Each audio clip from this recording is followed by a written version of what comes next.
Lest anyone think we have too much vacation. We don't. Yeah. We've been here for 3 days straight. Exactly. Yeah. We haven't had a vacation in a long time, I don't think. I think this is like the 7th week, 6th or 7th straight week. Hey, now. Grueling. Not that I'm counting. Yeah. My daughter said to me the other day, how much longer is your contract? I said, 2 years, 10 months, and 4 hours. But I don't really concentrate on it much. Hey now. So much to talk about. I don't even know where to begin. I'm thinking of beginning with a break. Might be the smart thing to do. Get myself together. All right, I'm going to take a little break. We'll come back. We'll get everything going right after these words. That's the other thing about this war that sucks. Everyone's like in Vietnam, we called everybody gooks and dehumanized them. Over there, everyone's worried about keeping them human. I was thinking about that today. I said, we have very little of this, subjecting the enemy to, dehumanization so we easily can kill them. I know. We're not calling them names. We don't have any snappy names. You're not allowed to call anybody any names anymore. You can't even get into it. War is a childish kind of thing. We're not supposed to hate them even though we're going to kill them. Yeah. We love them. But we don't love them. I see. You ask Ronnie the limo driver about this. Yeah, some guys are doing it anyway. He was explaining to me some stuff. Yeah, Ronnie's dehumanizing. He was explaining to you some stuff? What was he explaining? He said, a lot of these guys over here act like animals. So I was looking for examples about how to run in here and, Could he come in and tell us all? I don't know. You have to filter this. Let me hear what the information is before we get into it. Did you share with the group, Ronnie? Right, what are they exactly doing? Used to be the old days, French or frog, light in the shoes. Germans were crouch, Japs were nips. I crave the good old days. You want an example? I'll give you an example. He's on fire. Okay. First of all, they come here, and most of them are like cab drivers and stuff. You see them, they stop in the street, broad daylight, they'll stop, get out of the car, and they'll start peeing in the street. Yeah. Like animals. I've seen that. Like a dog. I mean, it's sickening. You've seen it. You remember that day the cab driver, he just got out and he was standing there? Yeah, it was disgusting. Yeah, I mean... Well, we don't even know Are they doing number 2? I mean, we don't know they're Iraqis, but they all look the same to me. Oh, my goodness. He did point that out to me. I have seen that myself. Yeah, I mean, it's disgusting, but that's how they're brought up. They don't Or care. not. You will be on 58th Street. If you go to America, you will get a job driving a cab. You are instructed to take a leak on 43rd Street. Yeah, at least buy a bottle of Snapple, and use the bottle. Right. The whole world is their bathroom. Yeah, thanks, guys. We're using Manhattan. Yeah. And then they drive. It's like they're out to kill you. I mean, they don't no right of way, nothing, man. I mean, forget it. Yeah. There's a war going on in traffic. Yeah, there's a war going on in the streets here. Yeah. Nobody knows about it. Seriously. It's pretty sad. I'll never forget. Well, you're a guy who's out there on the street. You were saying you never forget what. I was waiting for you one day at Buchwald's joint, and this guy. I don't know if he was Iraqi or not, but he was definitely. Let's say he is, because we're trying to get worked up over the Iraqis. He was Middle Eastern, okay? It's the summertime, and girls are walking in the street and stuff. This guy's walking around with his pants open. And just like with a big and like running up and down the street like that, and like nothing, like he couldn't care less. I love Ronnie's war stories. He's the angriest guy. I mean, it's bad, man. It's getting real bad here. I think they're stupid. Yeah, they are stupid, man. Stupider than Scott. And Scott? Yeah. What happened with Scott? Nothing, man. Audie has this joke with me all the time that. Well, you're still upset with Scott because he was going to take anal. Yeah. Yeah. Are you talking to him yet? Yeah, I talk. Talk about an animal. Ronnie came in and said, "I think you're stupid." Ronnie couldn't even look at him. No. Ken, you're on the air. Hey, good morning, Howard. There are 2 female POWs. There was one black woman captured maybe about 2 or 3 weeks ago, but I haven't heard very much about her. And then recently I've been hearing about the one that was captured and rescued. Can you check that out for me? Why did not... The other woman is captured. They don't have her. No. She was not rescued. She and a few others are still POWs. They're probably being raped or Yeah. Could you imagine? I mean, that girl had 2 broken legs and a broken arm. Imagine what they did to her. Yeah. Can't imagine what they did to her. You'll probably never know what they did to her. It sucks. So we still have women POWs that are over there. Oh yeah, and women are. Forget this. We don't allow women in combat. They're going to wind up in combat. Yeah. Even if they're only working on the supply truck, they can be captured. Yeah, well, go figure. Everybody else that they found at that hospital was dead. I know. Except for her. I know. So can you imagine what they were doing to her? But my point is, we're always saying we don't have women in combat. We do. Randy, you're on the air. Hey, I just wanted to correct Ronnie and say that what most cab drivers do from the Arab countries is they carry around a plastic bottle and they pee in the cab. How do you know? Many cab drivers have told me this, and you can smell it. You can smell it in the cabs. They call it going Arab. There's a term for it, going Arab. Well, hey, let's not get into Arab bashing. We were trying to dehumanize Iraqis. I'm sure. Well, they call it going Iraqi. Going Iraqi. We'll call it. Yeah, that's right. Why don't we have a contest? Whoever can come up with the best slur for an Iraqi. Yeah, we need a name for Iraqis. What's going on? That's specifically Iraqi, not just that part of the world. A Saddam head. Nah, that's like you need something that like gook was great. Right, we need their gook. I see some Chinese people walking around. If you call them a gook, they dehumanize them right away. They wince. Right. You need something good. Well, there's a name for them. How do you make an Iraqi wince? There's a name for them, but they use the N-word as part of it. Oh, a sand nigger. That's everybody. So but that's we're looking specifically for Iraqi. Right, that's the whole area there. We need Iraqi terminology. Yes, not John. Not just towel head, not just... Right, Robin. Not just that. John, go ahead. I'll work on that. John, you're on the air. Yeah, Ronnie's a complete and utter freak. He has no idea what the hell he's talking about. You want to talk about animals? Talk about freaking African Americans and the whites. Most Middle Easterns don't cause any crime. There's maybe there's a few stereotype of the actual people that actually did this bombing. Half these Middle Easterns want to have a better life for themselves. They go have better jobs. Most of them are in the medical field. They're not divorced like half these freaking white bastards. They don't have freaking kids who are like single, stepmothers, Dude, stepfathers. you're not helping. We have to dehumanize the enemy. What are you doing? Guy's angry, man. He's worse than me. This is the sick part about it. Who causes half the freaking crime in this world? Freaking blacks and whites. I would rather live with Asians than freaking Middle Eastern. Get out of here with that, man. You can't say blacks and whites. You're the biggest idiot. Look at the freaking youth. What, the 10% that freaking causes the crime, the 10% that are who are freaking maybe, are the bombers? Everybody causes crime. You're stupid. You're an idiot. It's not the kind of crime that takes half down the Middle Easterns get robbed. They work Saddam kills his own people. Who robs them? The freaking blacks rob them. Who makes fun of half these Middle Easterns? It's these whites and these freaking blacks. We don't cause any crime. It's that stupid 10% that's See why you can't dehumanize the enemy? Everyone's got a good point. Hey, dude, are you Iraqi? No, I'm Middle Eastern. I was born in Kuwait. I go to freaking medical school. Are you freaking out of your mind? I try to make a better life for myself. My parents had nothing. They had to freaking work their ass off. They put me through freaking college. They put me through a better life. I see half my friends are white. They have the worst life ever. You disgraceful man. You use the S word. Animal. S word. Yeah. Person on the air. Person on the air. How's your leak on the street, sir? Hey, Aya. Hey, Odd. What's that? Hey, now. Howard, I'm an Iraqi-American journalist writer, and I've done a lot of research, talking with a lot of people, and those guys, those POWs that they showed on the TV, those guys were tortured and sexually abused. The men. The men, I'm sure they're doing it to the women, too, because the first thing they do when they get an Iraqi prisoner is they strip them and they sexually abuse them to humiliate them. Man or woman, they don't even care. Oh yeah, and everybody. I mean, of course, you've known about the stories where they rape the kids in front of their parents. What they do with every person is they strip them first, and they sexually abuse them using electric shocks, broken bottles, you name it. And the pictures that we saw of the POWs and the guys executed, they were stripped, and you could see the torture marks on their bodies. So they definitely did all this stuff to them. And the same with the women and everything.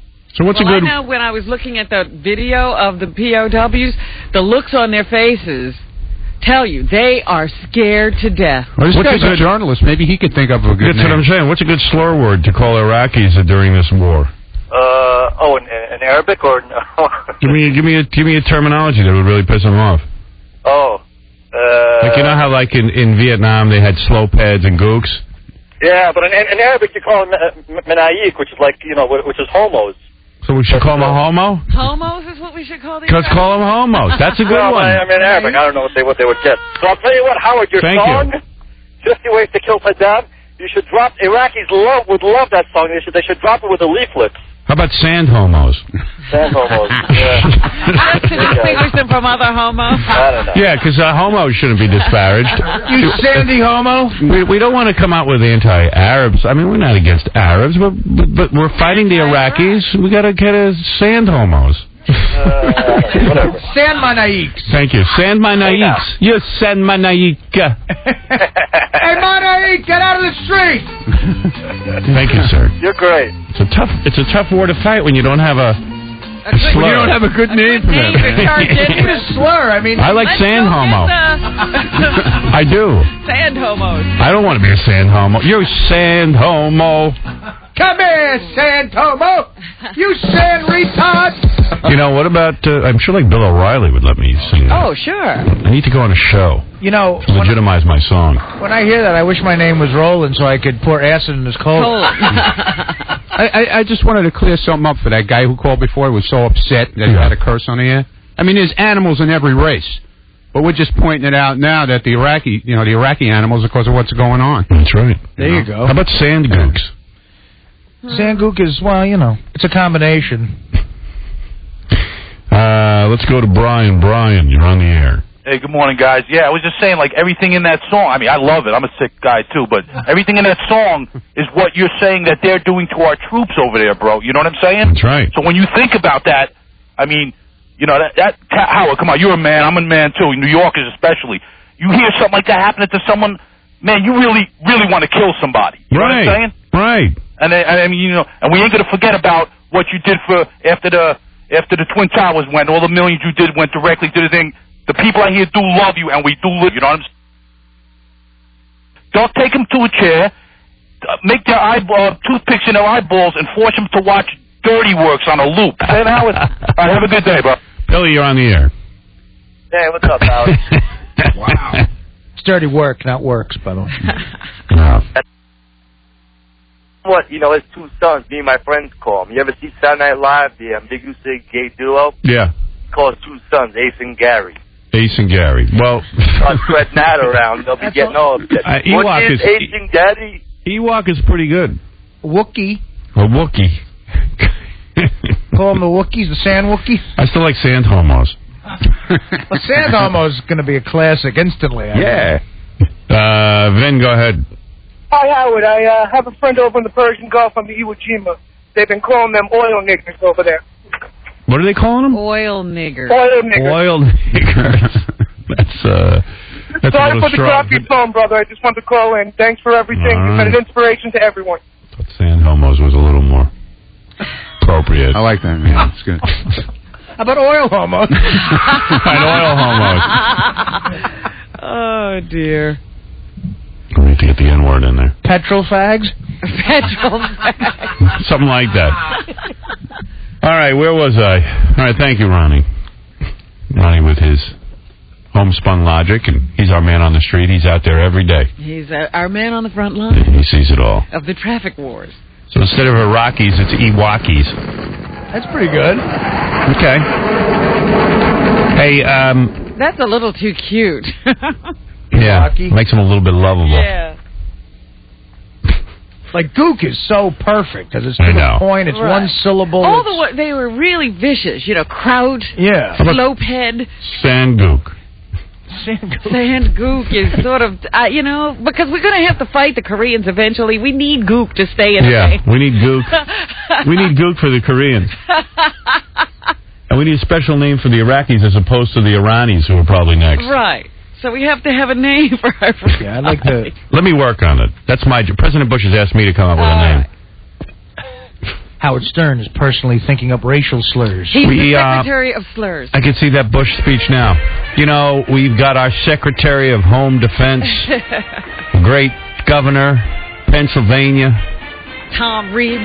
Our troops are progressing to Baghdad faster than we ever thought. And just yesterday, Howard Stern announced he's going to help us out and get on the bandwagon and come up with a really awful name for Iraqis. You know? And so far we got sand homos, and goat rapers. The finalists are. And Howard Stern's going to be appointed any day now Secretary of Derogatory Names as soon as Congress approves his appointment. It's going to be something else. And every Akhnad over there is gonna have a name.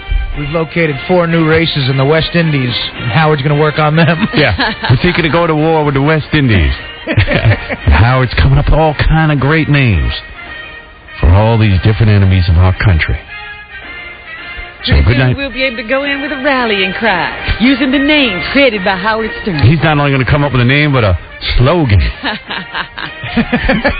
Just think when your soldiers can yell out, "Get those sand homos." Howard Stern already came up with 50 ways to kill Saddam. Everyone loves it. The troops play this as they march into Baghdad. What show could I get booked onto with my band? Jimmy Kimmel. Yeah, that for sure. Not big enough. Nobody even. I asked my kid the other day, because she stays up and watches Letterman and stuff. I said, "You ever watch Kimmel?" She goes, "Who?" She doesn't even know he's on. Yeah. Do you think Letterman would let you do it, or do you think it's too much for him? I need a big forum. The View. You could be. You could be on the results show of American Idol. And I would love let it. You sing it with the kids. I would love that. Perfect place is Caroline Ray. Wait a second. Please. No, American Idol singing it with those kids? That's a great Howard, idea. you know what I see you doing there? You take them into the studio, they put one headphone on one ear, you record them. Yeah. And it's like a hymn. And then if they have extra time at the end of the live show, I come back out and do it again. Yeah, you with do the it kids. live with the kids, and they have dance numbers. Yeah. It's choreographed. What's with that guy Clay? Oh boy, dude! When they announced that what's going to happen with him, he tilts his head and bats his eyelashes better than any chick I've ever seen. I know. He might have a real. And I don't think the jury's out anymore. Yeah. I think they've come in with a verdict. Yeah. And by the way, we don't know. He just seems very feminine to me. Do you notice? No, but the jury thinks he's. Yeah. The jury came back and convicted him. It doesn't make a difference. Yeah, we have a unanimous decision, Your Honor. Do you notice that every time they make them all sing, they seem to pair them up with that hot blonde that doesn't wear, any shirt, leaves her belly exposed, and they're always like hugging each other and like ass to ass, and it just looks very natural. It's like another girlfriend. I know a lot of guys who are very feminine and straight, so let's he give could the guy. be playing it for all it's worth. That's right. He might just be going after the homo vote. The only thing is, I don't know whether he's gay or not. But say he were and he wasn't out. If he wins the competition, don't you think that someone's going to out him? No, because look at all the guys and pop stars who are gay. Yeah, George Michael. How big could he be and not be outed? Yeah, all he's got to do is be seen with a girl. I know, but everybody seems to have no respect for the American Idol people. They go right after them. We'll see. Meanwhile, speaking of whole racial things, some guy came up to me and says, "You notice every person who got in trouble on American Idol was black." I said, "Let me think about that." Okay, Trinice. But she didn't get kicked off. And you got Frenchie. Frenchie was black. Who else? Corey was black. And I don't know the other guy's name, but he was black. He's right. He's right. I couldn't argue with him. He seemed to be, onto something. He's on the money.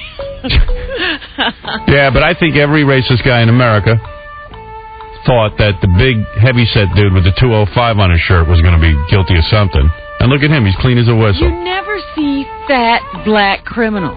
Biggie Smalls. You never saw him commit a crime. He said he committed a crime. He orders it from a sofa. Well, whatever. So that was one point. Baba Booey went on that website where you can find out who the sex offenders are in your neighborhood. Yeah. So he was looking over. He's got 2 young kids, trying to be a good parent. And he said 90% of the sex offenders were either Hispanic or black, and 10% old white guys. Yeah, if it's a white guy, you're over 55. Really? If you're Hispanic or black, it runs the gamut. Really? And it's just, it's just what it is. It's like 90%. And in your neighborhood, I think you could spot those guys real quick. Aren't they a little out of place? Yeah. What are they doing in your neighborhood? Well, and there's a neighborhood right next to me that's more like a city. That's where they are. Yeah, it's more like a city, and that's where a lot of... Because there's only 4 in my neighborhood, but like 70 in the next town. Wasn't it illegal for a while that you couldn't have those websites? It had been taken down for 2 years. They just put it back up on Tuesday. They had to do some weird thing where the government said it was unconstitutional, so they had to go through every name and make sure they were still... I don't know, they had to make sure they had the right information up, but they had it done for 2 years. Is Casey's picture on there? No. But I got to tell you, any white guy that's on there, if you see his picture, he looks like he should be on there. Right. There's a look these guys have. There's no surprises. Yeah. Well, you're talking about the ones who've been caught. Right. I could go down the street looking at guys, and I can tell you which ones are sex offenders. That is not true at all, because many do not ever get caught. Put me on the They're case. the ones who don't look like they should be sex offenders. No, I could tell. It's usually the ones getting oral from a kid. The mayor of Waterbury didn't look like one of those guys. Oh, to me he did. You never saw him. I saw a picture of that guy. I said, I bet you he's diddling someone, little kid. What about your dad? Did he fit the profile? No. I mean, he's black, if you want to say. Oh. Aha! He was black. Well, it's funny, So you admit it. I told John about that yesterday. Do you know if your dad ever did anyone else beside you? Yes, I do. You do? Yeah. Did he? Yeah. Who'd he do? I'm not good. I don't mean names, but I mean like people in your family? Too, yeah. Oh. Too close to not know who it was. Right. All right, I'm going to admit it. It was me. When Rob and I first started working together. My dad got you. He got me. He wanted to introduce himself to me. You know, I told Stutter and John yesterday about the whole thing that I think it's, there's a lot of Hispanic people in there.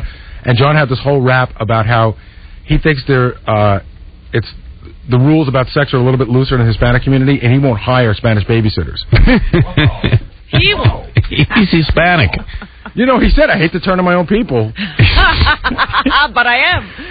Oh, dear. Well, the website supports him, I'll say that. Well, no, because in your neighborhood, there's mostly black and Hispanic. I guess that's the word. I was trying to come up with a reason. No, but he's talking about that little town where, 70% or 70 guys, but that's out of a population of how many? So maybe it's an economic thing. Like a lot of... No, it's not. What is it? The rules of engagement say no. Really? Yeah. Yeah, because Roman Polanski was rich. Yeah. Hey, that must be a cool website. I want to go on there. I'll pull it up. There's one guy I have to show you. He's actually younger. Yeah. So you're not allowed to... You have to be very vague about it. There's a whole big thing on there. We could be arrested if we said somebody's name as a friend, even though it's on a website. Right. But there's one guy I got to show you because he's actually younger, and he doesn't fit the profile, but he's really scary looking. He's a white guy. I don't know. I think it's a good thing. I mean, if you got kids, you got to be aware who's a sex offender. Definitely. I'm mapping out... I'm sitting going, wow, that's not far away from my house. Right. I want to see what he looks like. Right. You want to show your kids, say, stay away from this No, guy. but I mean... if you see this idiot, right for the hills. Scream and run. Yeah. They don't tell you what they did either, but you can, if you want to request it, it's $25 and you can get their police record. It's a little expensive. No, it's true. Eric, you're on the air. Hey, Stern. Hey, Eric. You really sound like a moron. You're embarrassing yourself completely. And Artie and... You know who this is? One of the Jesus twins. Oh, it is? So he's great. Which one are you? The one who was in the insane asylum or the other one? You really just schmuck because you know nothing about the war. I mean, first of all... you know everything. Oh, it's the nut job. First of all, Stern... What medications you on before you give us your tirade? Let me tell you one thing. Artie, Robin, and you know nothing about politics and nothing about the war. First of all, Saudi Arabia and not Iraq was responsible for the 9/11 terrorists. So how do you know that? Because I've taken political science classes for Where? Where did you take a political science class? What? Where did you take a political science class? At the Valley College. Valley College. Well, they have a direct line to the CIA. I'm a nut, but you came up here and physically threatened people like Melrose Larry Green, who didn't even bother you. Who's a wacko? You didn't go. You went to Wacko University. I'm sure he's been out with the peace protesters, and he's actually tried to harm people. Well, they have a song. The Jesus Twins have a peace song. Oh, really? What is it? You guys did it to an old song. What is it again? Peaceistheword.com. Oh, right. Instead of Grease is the word. What do you mean, peace is That's the it. word? Let me ask you a question. Peace is the word, is the word, is the word. That's good. Dude, I'd up the Ritalin if I were you. Let me ask you a question. Okay, here's a good song. I'm cuckoo for peace. Why is right now This is an illegal war, first of all. No, it's Article not. 51 of the United Nations Charter only allows for a nation to use force in self-defense. No, you're allowed to use Against force our to own enforce. U.S. Constitution. We're allowed to use force when we're under attack. We're allowed to use force when people we're don't not under disarm. attack. This is a preemptive strike. No, we're not under attack. We're at a war of terrorism. We went to war over 9/11 when we were attacked. We've identified Al Qaeda cells. We've How come we identified. didn't catch Osama bin Laden? What do we go after the first Arab? Why guy didn't we you could go find? catch him? Why don't you catch him? And you schmuck saying that all Arabs look alike. That's like saying, all We Chinese, didn't say all Arabs. Vietnamese, and all Philippines. No schmuck said anything like that. Oh, please. We don't think all Arabs look alike. We're talking about Iraqis. And we're talking about the enemy. And we're talking about, and you know what? Bush is doing such a I great only job. wish you'd go over there and fight, because you know what? If you were over there hearing guys like you, you'd be demoralized fighting. Let me tell you something. This attack was the worst thing that this country could have done. What do you know? You're insane. You're an insane man. Do you still trust what your brain says after it's done to you what it's done? Tell people your personal history, and then we'll know whether or not you make sense. How could you even... Let me tell you one thing. And by the way, the Iraqis, if they capture you, would rape your little midget ass in 2 seconds. Russia could claim the right to invade Israel now. France could claim the right to invade Turkey, and Great Britain could claim the right to invade Morocco. A preemptive strike, not since Nazi Germany has preemption You're a been disgrace. used as an excuse. You're in a disgrace. That was conquering, you dope. Hitler claimed aggression was necessary to prevent We're not attacks on going in there to Germany. Come occupy on, these please. lands. We're in there to liberate them. There's a big difference. We're not in there going to to- run it. The war is about two things. I know. Oil. You're a Securing genius. the petroleum in the area Yeah. and to help out Israel. All right. You know what? I hope. Period. I only hope the Well, those next are two terrorist good attack. things. I hope the next terrorist attack occurs at your house where they blow your ass up, and then we'll see if you're laughing. Let me ask you a question. Do you believe in the Constitution of the United States? Yes. Okay, then why does Article 6 of the U.S. Constitution make clear that international treaties like the UN Charter... Let me ask you something. Don't you remember a little land. resolution How old are you? that said Saddam was supposed Wait a to second. disarm? How old are you? 28. You're 28 and you're going to college? I took a few political classes All to right. get educated. Listen to me. I'm going to tell you something. You're spending a lot of time at home being angry. I'm not angry, In dude. and out of mental institutions. I'm not angry. Let me I'm tell you against something. the war. What you need to do I is think get a that- suit, go to work every day, and start earning some money and stop running What a around. great country this is. He doesn't have to work. Yeah, this guy hasn't worked. Since I know him, he hasn't worked. What are you talking about? I work all the time. Where do you go? do you work? I work every day. Where? Where do you work? I'm in the music business. So you Where? write songs in your head every day. That's what you do, right? How do you make money at that? How do I make money? Nobody's buying Yeah, this well, when you crap. put your guitar case open on the street, they throw money in it. Right. I mean, what are you doing to make money? I mean, listen to me. You got your views and everything, cool. But really, it's time to get the life together. You're 28 Let me years tell you old and you haven't had something. a job yet. Let me tell you something. Let's get to you. Forget I can Iraq. see- Maybe I'm I can wrong. see- Maybe I'm wrong about Iraq, okay? And maybe you're right.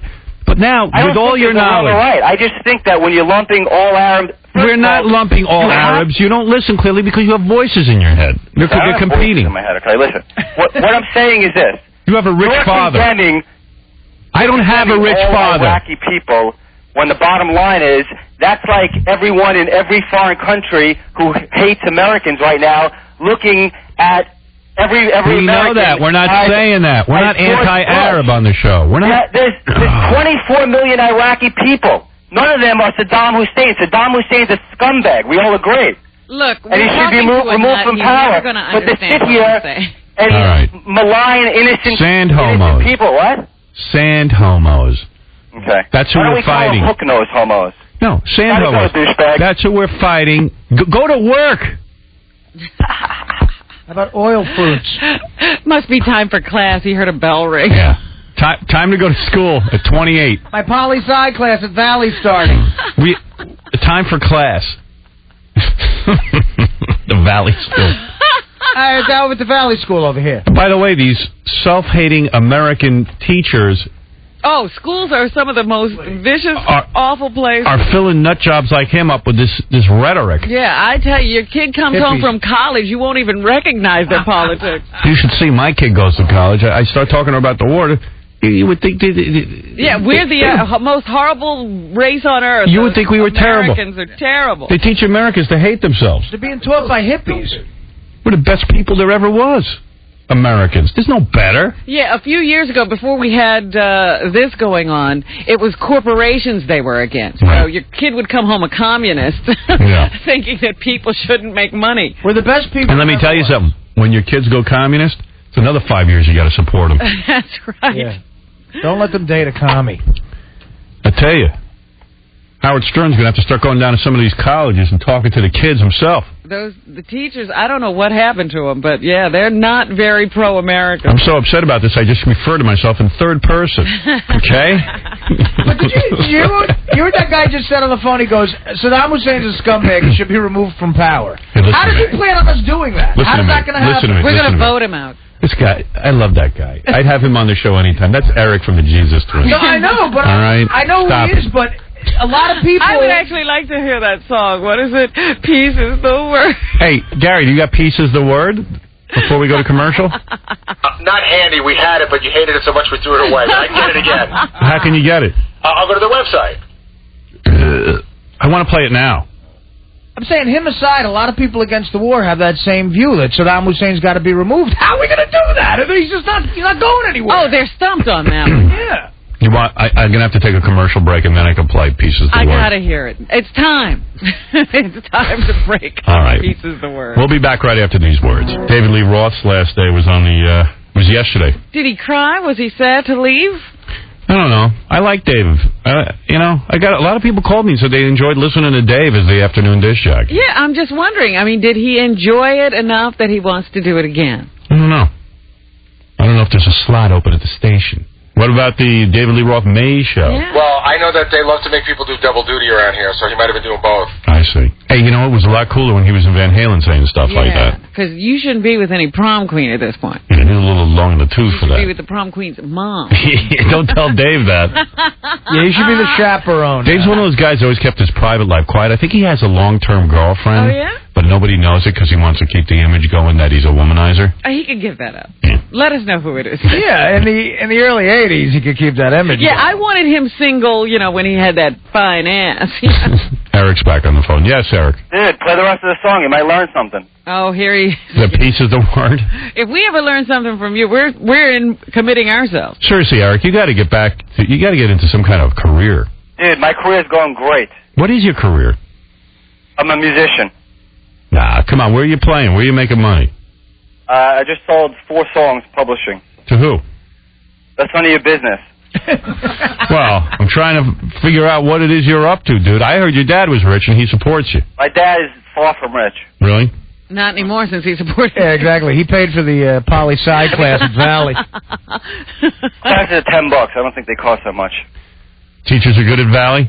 Stern. Have you ever heard the concept, you get what you pay for? $10 a class. Well, most universities are anti-American. Yeah. It's not I'm not anti-American at all. Sure you are. How come you don't listen to people that know what they're talking about? I'm listening to you. Like Ritter, the guy who was the chief weapons inspector back in '91, who says, quote, that the truth is Iraq is not a threat to its neighbors and is not acting in a manner which threatens anyone. Look, I'm not going to debate with you, but I'll tell you what. You're wrong and he's wrong because they invaded Kuwait, and if it wasn't for us, Kuwait would now be occupied by Iraq. And who do you think financed that? The same year... You hear this? This is so silly. Hey, listen, Eric, I'm not a political show. Go call Rush Limbaugh. Fine. Why don't you play the rest of the song so the people... There's a lot of people in this country that don't agree with this administration. I'm going to play you a song. Where's my Metallica song? Are they all like you? It's okay. By the way, Ritter, just because I want to school you a little bit, Ritter was financed by Iraq. Mm-hmm. Okay? Ritter was and you financed know that. by Iraq. Yeah. And who do you think financed Hussein and gave him $500 million the same year that he... because we have a crystal ball and we're supposed to know. And we're supposed to know who's going to be good or bad. Get out of here. Go help the slags. Help the slags. You slag lover? Slag lover. Slag lover. Artie, your nose is so far up. Slag lover. It's a joke. Slag lover. Slag lover? If Howard changed his position and was against the war, you guys would all be like, oh yeah, you're right. It's not Slag lover. a just war. Better up Howard's butt than Saddam. That's not true. Yeah, slag.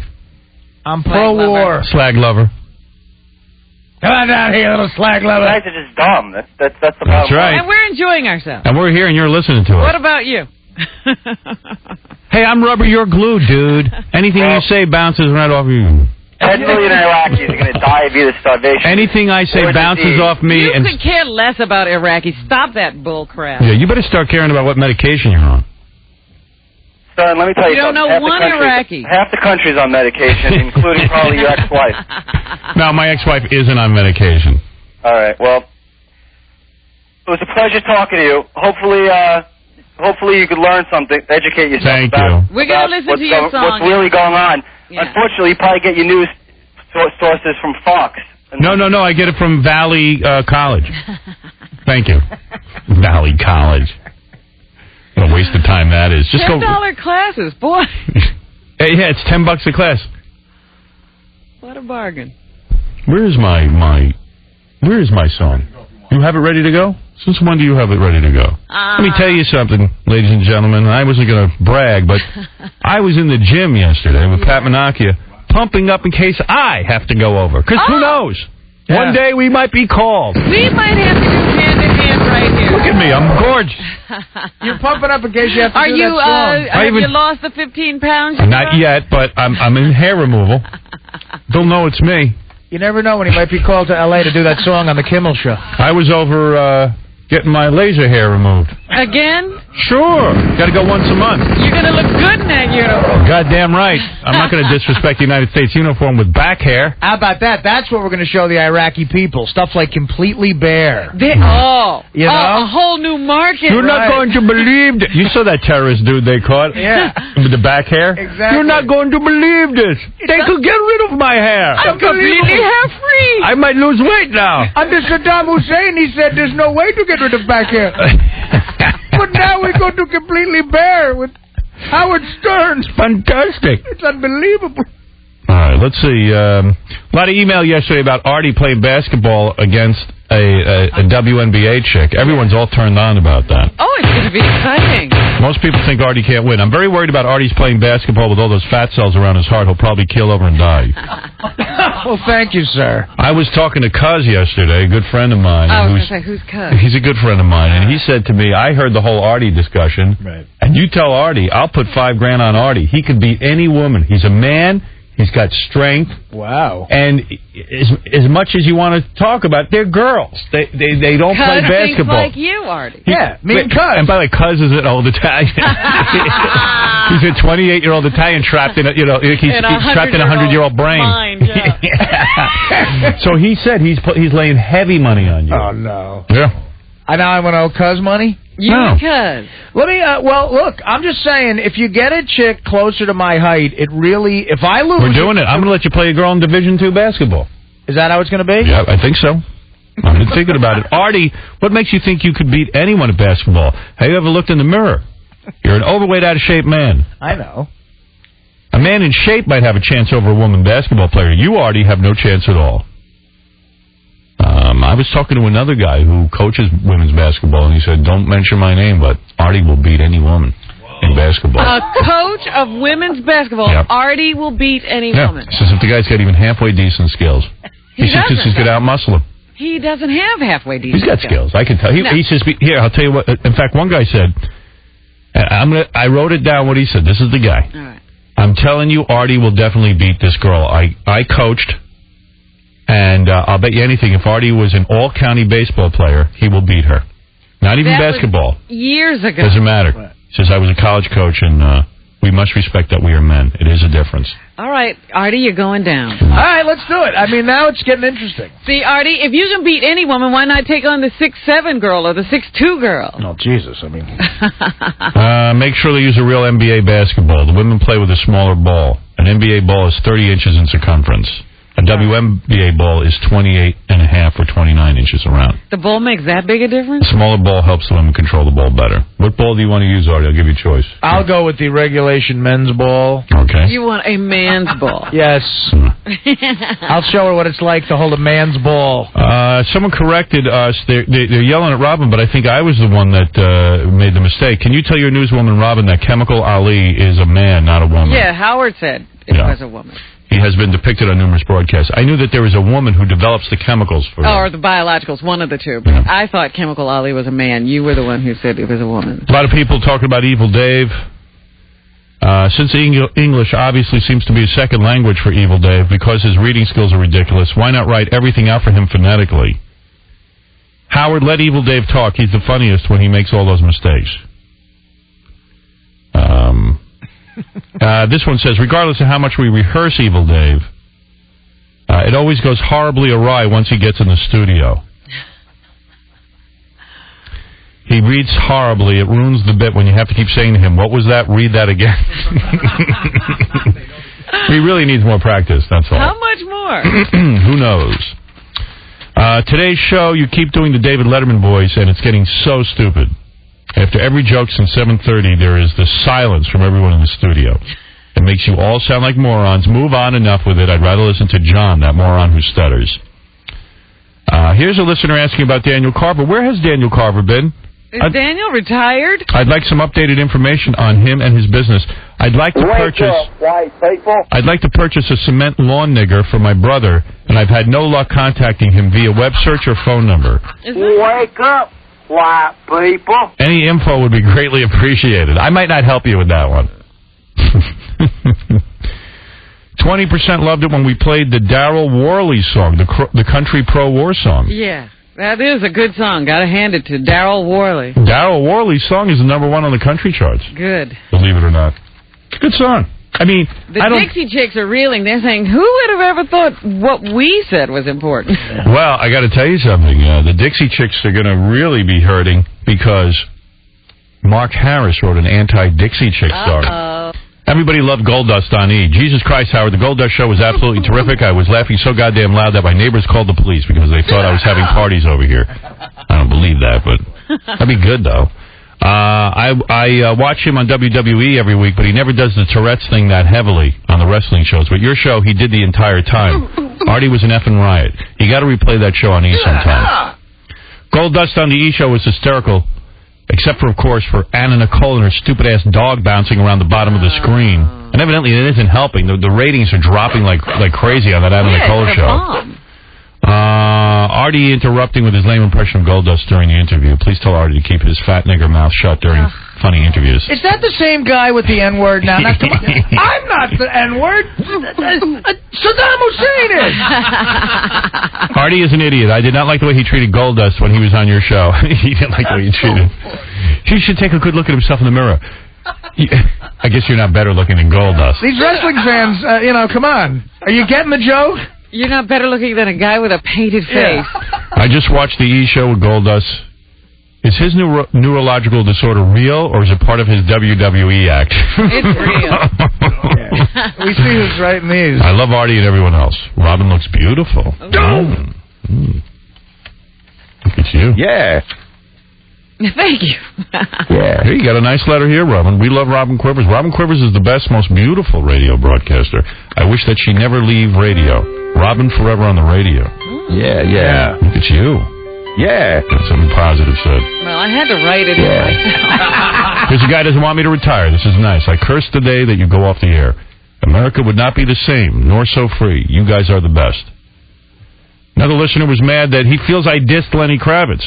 Who the F was answering the phones the other day when Lenny Kravitz was on? Oh, because callers? Why would you let such a-hole callers through to blatantly diss Lenny? The one guy who called him a manufactured artist like Britney Spears is a full-on moronic dip-ass who knows absolutely nothing about Lenny's music. I'm surprised at how many negative callers you let speak to him. Shame on you. Lenny deserves better than that. And let me just say to that listener, we get calls from people who just say they want to talk to Lenny. We don't sit and sort of find out what the topic is. Yeah, we let the guests talk to the listeners, and that's that. Here's an email that says, Howard is jealous of David Letterman. Howard, you dim F. You may not be glad to see Letterman back, but I was. Who wasn't glad to see Dave back? We all said Dave did the right thing. We were happy he was back and no more replacements. By the way, I'm thinking of going on Letterman to sing my patriotic song. 50 Ways. You would give him a call. 50 Ways to Kill Saddam. Howard, I understand Dave's duct tape joke from the monologue. All right, explain it to us. Over which you made such an issue today. I don't remember laughing out loud when I caught it Monday night, but I'll tell you this, it was more interesting than your senseless tirade against it. What's your effing problem, dude? All that wasted airtime for what? Take some phone calls or something if you have time to kill.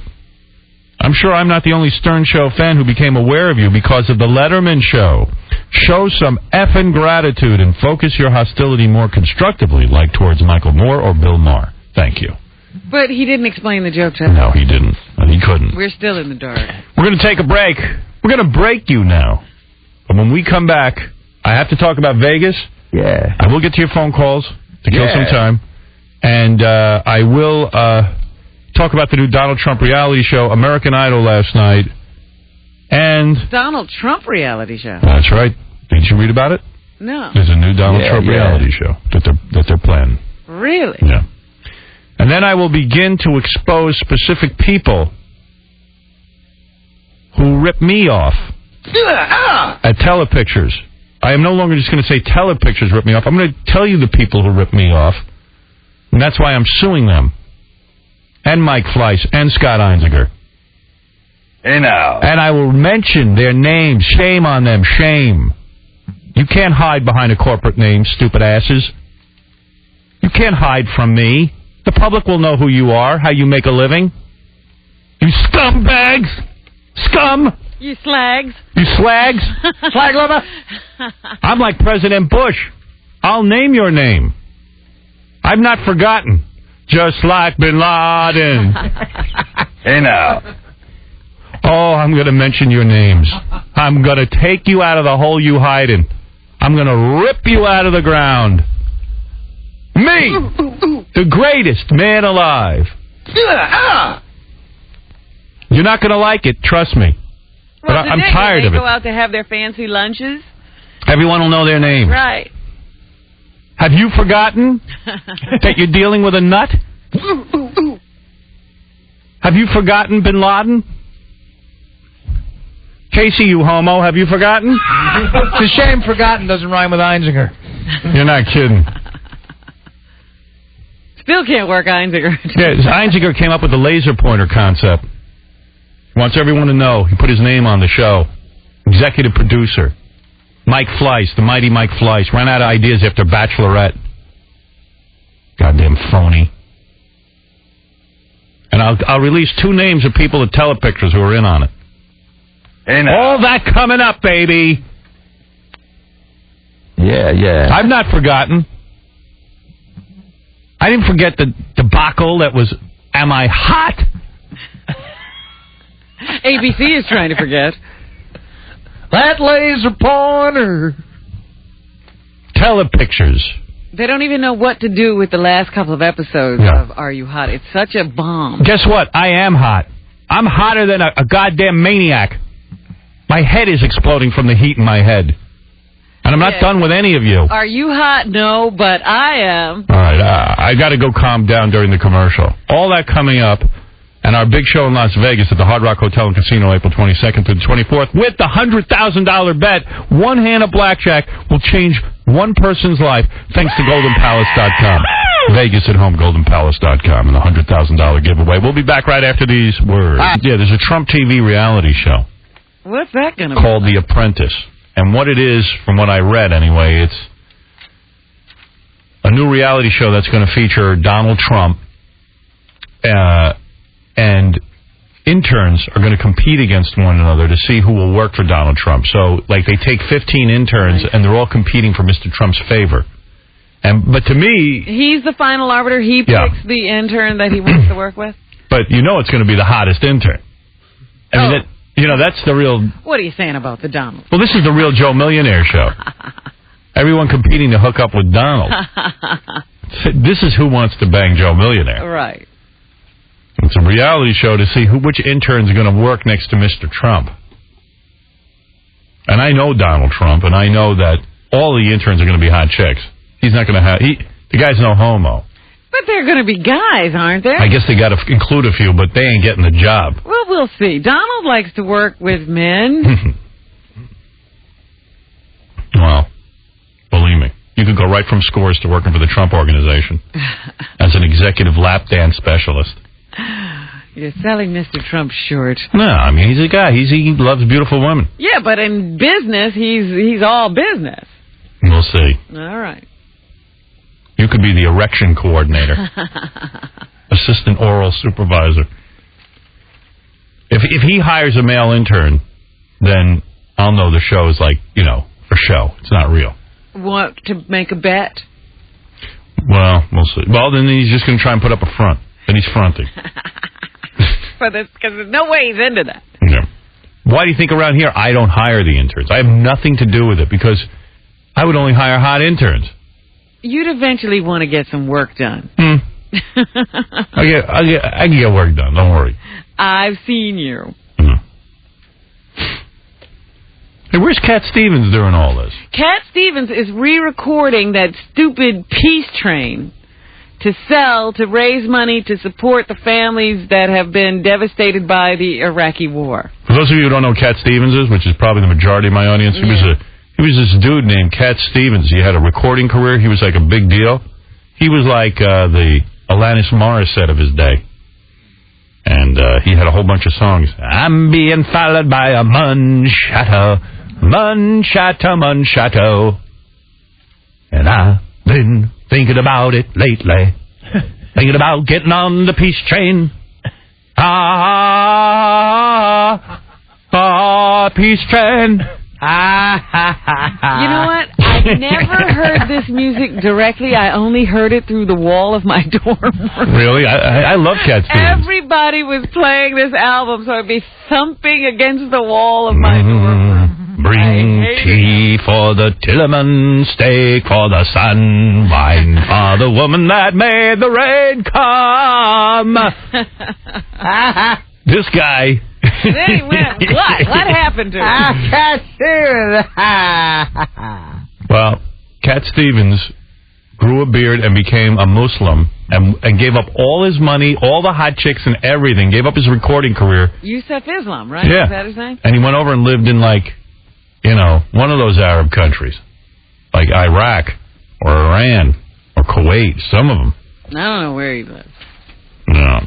But I was so happy when he stopped recording. He's a perfect example why kids shouldn't do drugs. I don't know what this guy was taking, but... Yeah, it was a mess. He must have been high on a lot of different things and lost his mind. Because you've got to have some kind of chemical brain damage to wake up one day and say to yourself, you know what? I'm filthy rich. I'm young. I'm still good looking. I'm famous. I get all the poontang I want. I'm a musician, songwriter. I mean, what could be more fun than that? Screw it all. I'm going to be a poor Muslim dude. Yeah, I'm going to give it all up. I'm going to give away all my money. I'm going to give up the nonstop sex and the hot women and go live in the desert and wear rags. And pray 5 times a day. Yeah. I'll spend 90% of my life in church or whatever it is. That's crazy. That's just crazy. I mean, they should have written books about this guy. It's crazy behavior. You don't do that crap. No one even forced him to do this. No, this was of his own accord. No one was punishing him. He actually wanted that. He didn't get captured by anybody. And just don't give up endless poontang money, fame, and fortune for that. He wasn't kidnapped. They might lose the poontang and the money and the fame like David Lee Roth, but they don't give it up, willingly. Yeah, no. David wants to be on tour with Van Halen. David went down. He'll have it if he could. Yeah. This is unbelievable. And in those ads when they want kids not to do drugs, they say, this is your brain on drugs, and they crack the egg into the frying pan. Mm-hmm. They should just show a picture of Yusuf Islam, Cat Stevens. This is your brain on drugs. This is what you're gonna turn into. Hey, did you hear terrorists are now saying they might poison the food supply here in America? Yes. And we're like, so what? We're already poisoning ourselves.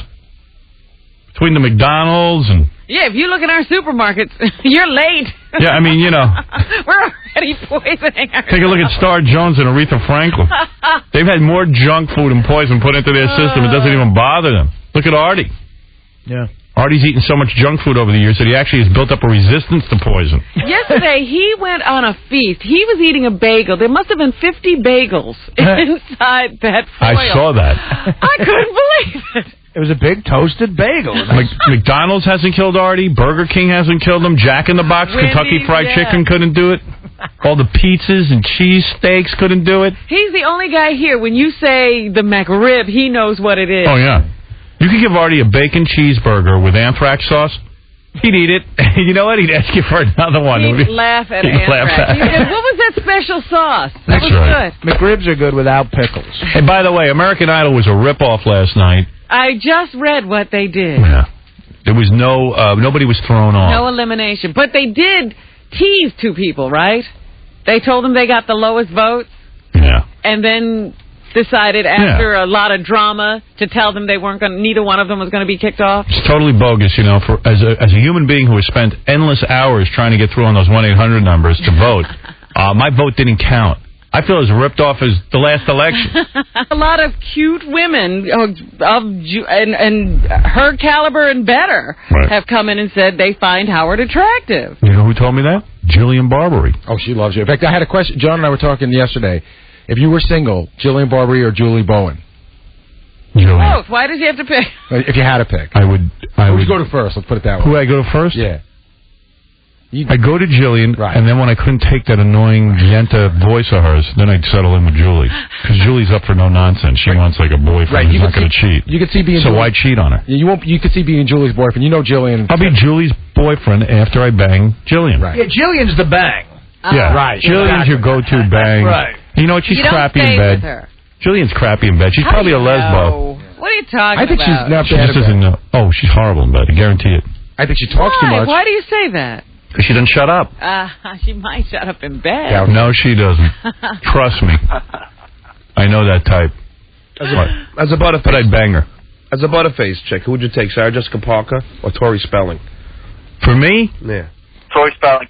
I think the home run there is Sarah Jessica Parker. She's got a smoking bod, and I don't mind the face that much. She's got angles. See, I don't even see her as a real bad butterfly. Me neither. Depends on what angle they shoot her. If you're looking at the wart, maybe. Can I tell you something? I went to a party with her, Uh-huh. and I could swear she wanted it, even though she's married to that, I don't know what that is, Matthew Broderick. That Broadway You mean the music man? The music man. I was sitting talking to her for an hour. I could have sworn if I said the right thing, I could have banged that broad, but what do I She's know? a male butterface. Let me tell you something. First of all, she's tinier than you think. She's even She's skinnier. little. Little. But see, I hate And I'll tell you the truth. she's bony. I like that. Do you really? She's hot. He's I think she's into hot. John. I think she's hot. You don't think she's bony? No, I think she's got a great body. That's, Yeah. that's You know. the best You know thing where about she her. looked particularly. She's very Well, tiny. wait a minute. Maybe What she did used she to. look like in the face to you? She looked good. She was cute, Yeah, right? she got the hair going. She she's got a lot of good things. I mean, you're gonna focus on yeah, she could look a little witchy, but that's on TV, close up and stuff. No dude's gonna look her over that close. Right. I think of the chick in Ed Wood. Even though I know they uglied her up, that's her face. I tell you what, Sarah Jessica Parker, she's hot. She's hot. You if want you saw her in her person. in her prime is that Now I'm James talking. Caan movie, Honeymoon in Honeymoon Vegas. She's got a. She was a little heavier even back No, the one in Steve Martin's movie where she was on rollerblades. Yeah, Los Angeles. To Live and Die in Las Vegas. No. L.A. You really think LA Tori Spelling's that bad? What'd you say? You think Tori Spelling's that bad? Hell no, I'd bang Tori Spelling. He asked me which one I'd go to. I said Sarah Jessica Parker. See, I think I'd rather have Tori Spelling. But Sarah Jessica Parker's body is way better than Tori Spelling. I'll tell you what, Tori Spelling, if you saw her in real life, she's another broad. She wouldn't win the Butterface contest. I'm telling you. She's got a smoking body, but she's you disagree? A little bit. Really? I don't think. I think she's cute. I don't think that her face is heinous, but I think it's not as cute as you think. Hey man, you guys are way off on that. Yeah, I mean, compared to this girl in the monitor, no, that girl's forget about it. Tori Who has Spelling. the worst attitude of the two? Worst attitude? Yeah. They're probably both pains in the ass. It's hard for me to know because both of them are on good behavior around me. Tori Spelling is an absolute delightful young lady around me. Have you seen her socially? And yeah, I went out to dinner with her one night, and she was great fun, but really has nothing to say. Mm-hmm. She was there with her boyfriend at the time, and she might have said 2 words the whole night. She really has nothing to say. And but Sarah Jessica Parker, she's got something to say, and she's not dumb. She's kind of bright. Oh no, she's. She's an actress, and she's self-consumed. I mean, she didn't ask me one question about myself, but I'm used to that with those actress types. You just got to keep it focused on them. A good actress too. Yeah, I can she's respect her. talented. Yeah. What she's doing with Matthew Broderick is beyond my comprehension. Having a baby with him. Maybe he likes to listen to her. She seems like someone she's been an actress since she was a kid. She's probably a huge pain in the ass. Everything's probably about her. Yeah, I could see that. When I was talking to her, I could see she. You know what? You could bang her, but she just would not shut up. A bag of neurosis. Yeah, you got Tori Spelling for dinner. I'd like to see her at Starbucks in the morning when her coffee's not ready. Tori, I couldn't do because I could do her, but she just, literally says nothing. That disturbs me. I like a quiet woman. Don't get me wrong. I don't need somebody talking all the time. That can make you crazy. But she's talked to you in here, even after during the commercial. She chats with you. Yeah, but I'm telling you, at dinner she just sat there like a lummox. Maybe it was that one night. Maybe the guy had her like under control or something. I was just so bummed that Jessica Hahn was there. I said, Jessica, we're in a restaurant, I know, but do me a favor. Let me slide your pantyhose off. I got her pantyhose off. Then we took Jessica in the bathroom, the men's room, and all these dudes are in there. And we were hiking up her skirt and everything. Wait, did Tori know that you were taking off Jessica's pantyhose? I don't know. You were at the I didn't announce it. I just did it.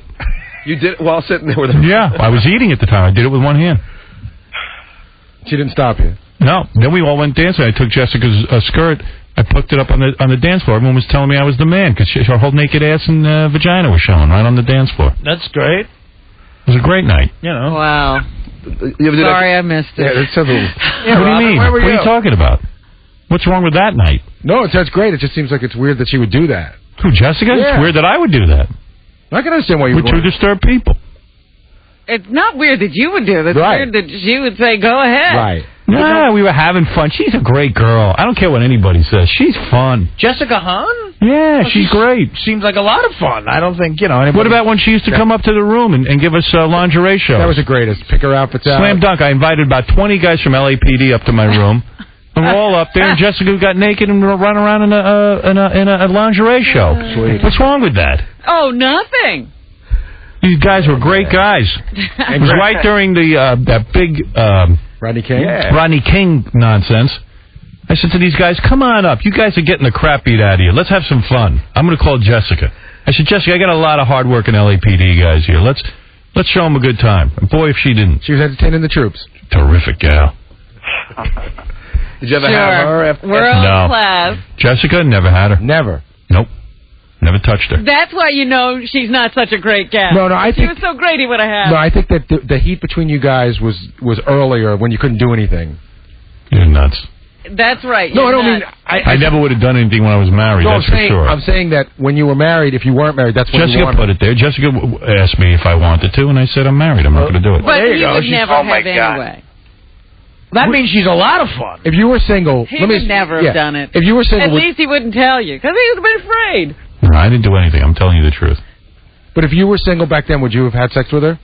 Or would you be afraid that she'd tell everybody? No, I mean, I once she had Kinnison for me, that was it. I wasn't following. You don't want to Kinnison. follow him? No. Once Kinnison dumped the bed? Yeah, I don't, and I respect Jessica. I think she's a real sweet girl, but that's how nice Jessica is. Sam had an accident in the bed, and most women would just leave. Right. But she cleaned it up. Well, cleaned up Sam. we've heard that story again. And protected him. No offense, Sam had the accident on the floor in the hotel room. I know, but wouldn't you just leave if you were a chick? Oh, she cleaned every bit of it because she didn't want the chambermaid finding it and reporting to the Inquirer. But we just found out about another very hot chick who cleaned up after her man. We did? Yeah, you were telling me the story, weren't you? I don't know. I gotta. You have to remind me. Who is this? I'm not going to say her name because she probably doesn't want everybody to know she did that. Oh, yeah. Oh, yeah. Oh, all right. Dana did it once. Yeah. Who is this? I can't tell you. It's, really one of the world's hottest chicks, and she did the right thing. Wow. Good for her. What's this guy? What, he moved his bowels? Yep. Yeah. Why would he do that? Is it someone that we hang out with? No. Was it Carmen Electra for Dennis Rodman? It might have been. It's gotta be. Gotta be. Oh, no big deal. That is nice. She's a good girl, Carmen Electra. She's a sweetheart. Now, that's a total package. That might have been out of fear, though. She has she's no not only attitude. good looking, she's got no attitude, she doesn't talk too much, and she's just a nice person. She's Definitely the total package. And I swear she's not an idiot. No. Wait a minute. I'm not sure. I look at these choices sometimes and I say I can't be sure. She had a bad childhood, so she keeps choosing dumb guys and bad men for her. She doesn't know that she's doing it. You'd swear on a Bible she's not an idiot? Yeah, I would. Yeah. I swear I would. The Bible. I'm not kidding you. I got a stack of Bibles. She's got that chick is hot, and she's... Listen, Did she score higher than 700 on SAT? I don't know, but she's not a total moron. She's aged very well. Yeah. You see that the spring break MTV? A little bit. They had 50 Cent on, and she came out when at the end he saw her. He was like, woof. His eyes got all wide. He started dancing with her. She's looking at him like, what's this guy doing? This is on stage. This was Yeah, she's one of the hottest chicks I've ever seen in my life. You know, she looks smoking on that MTV thing he's saying. She's hotter than Pam Anderson now. I think so. She looks great. Has she superseded Pam? Yeah. No, her problem is she's short. Pam's not that tall. Pam's taller. They have a billboard in Times Square, Pam Anderson, man. She's starting to lose it. I don't know about that. A little bit. You haven't seen her in a while. You sure you're not looking at the naked cowboy? I saw her on the Tonight Show. She looked good. But I mean up close. A lot of times you can still pull it together. Well, she hasn't been coming in here. Maybe that's the reason. Get in here. Get in here, damn it. Kid Rock's All right, Howard, let me get going, buddy. I talked to Kid Rock at that thing I went Clive to. Davis thing? He's way into her, man. Oh, good. Because you said it wasn't going to last I after did. she got the Hep C. I did. But Did you tell him that? No. He loves her. Good. I swear to God. He's like, my girl's every minute with this girl. But you know what? When people are that over, so into it, it never seems to last. Well, hey, listen. All I'm telling you is the guy's way into her. You know what? It's not a fake thing. I mean, right. He could have said to me, yeah, I'm with her for a few more weeks. Yeah, he could have taken the... Yeah, like he told you that. He would, though. You think so? Yeah, I do. Well, if a guy tells me something in confidence, I know a lot of stuff that I don't say on the air. If somebody says to me, don't say something, I respect that. Sometimes. When people say to me, Pam Anderson isn't hot anymore, I go, have you forgotten? Pam Anderson's way hot. Yeah, Let's be honest. Well, I'm She just was always wondering hot. if, somebody has toppled her. Maybe she's number 2 or 3 on the list now and not number 1. You know what? To me, she's like Michael Jordan. She's still really, really good. Yeah, but Jordan, she's not at the top of the game. Who's hotter than her? Well, Carmen for sure. And there's a couple of youngsters out there. I'm trying to think of youngsters. The Olsen twins? Jennifer Garner? I was thinking of her. Jennifer Garner's real sexy, man. Yeah. That's where she dumped her husband. She's real single now, too. Right. Is she really? What? Yeah, well, she wants a high-powered sort of actor to enhance her because she obviously feels bad about herself inside. Well, yeah, I'm sure those conversations at home weren't very pleasant anymore as she got very famous. Yeah. Yeah, when you say she's insecure inside, she sounds perfect. Yeah, well, she is. But let me tell you something about a broad like that. She's your full-time job. Right. That's like Farrah Fawcett and Ryan O'Neal. He stopped acting. Yeah. She's a full-time job, Farrah Fawcett. And she's not even hot anymore. Not anymore, but back in the day, he gave up his acting career for her. You know what's so great about them? The tabloid said that they're a couple again. Yeah, because nobody wants either of them. Yeah. And they look perfect together. I don't know. What do you think goes on with that Julia Roberts marriage? That guy's like a... Well, his full-time job is being Mr. Julia Roberts, and let me tell you something. What a if job. he doesn't do anything... Look, you want to know something? Don't think about it. Be honest for a second. On paper, it looks good.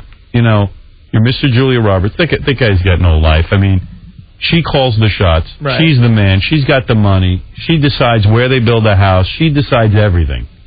And if he screws up, and he's got to be there for her when she needs someone, and then when she's sick of him and needs her space because she wants to go F some actor on the set, he's got to go disappear like a dog. How many men can deal with that? The man in you really doesn't want to put up with that. I mean, okay, it'd be great to get a hold of some of that Julia Roberts money. I'd marry a banger for a year and then get her money, but you got to sign a prenup. But you know what? All you have to do is think about that one story of Benjamin Bratt after Julia Roberts won the Oscar. Now, he's an actor. He's got a job. And he stood around holding her purse. Right. Oh. Yeah. And if you can deal, could you deal with holding her purse? I'm being serious now. Honestly, you know what, Howard? No, I don't think I could. I don't think I could either. Not on a regular basis. Like while she went to the bathroom, maybe. But after that, I have to get right you know back. what? You know what? I got some dignity here. I'm not a total loser. I'm not holding your purse while you go to the bathroom.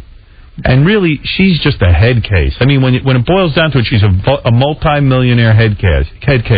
That you're gonna. I mean, that guy. He doesn't have a job. His job is being Julia Roberts' husband, and he's got to be on call because when she wants something, she wants it now and right away. The first time he says I can't, She won't. He'll be on the Chris Judd Now, let me pile. tell you something. If you don't think she's not done effing her co-stars and stuff, she's infamous for that.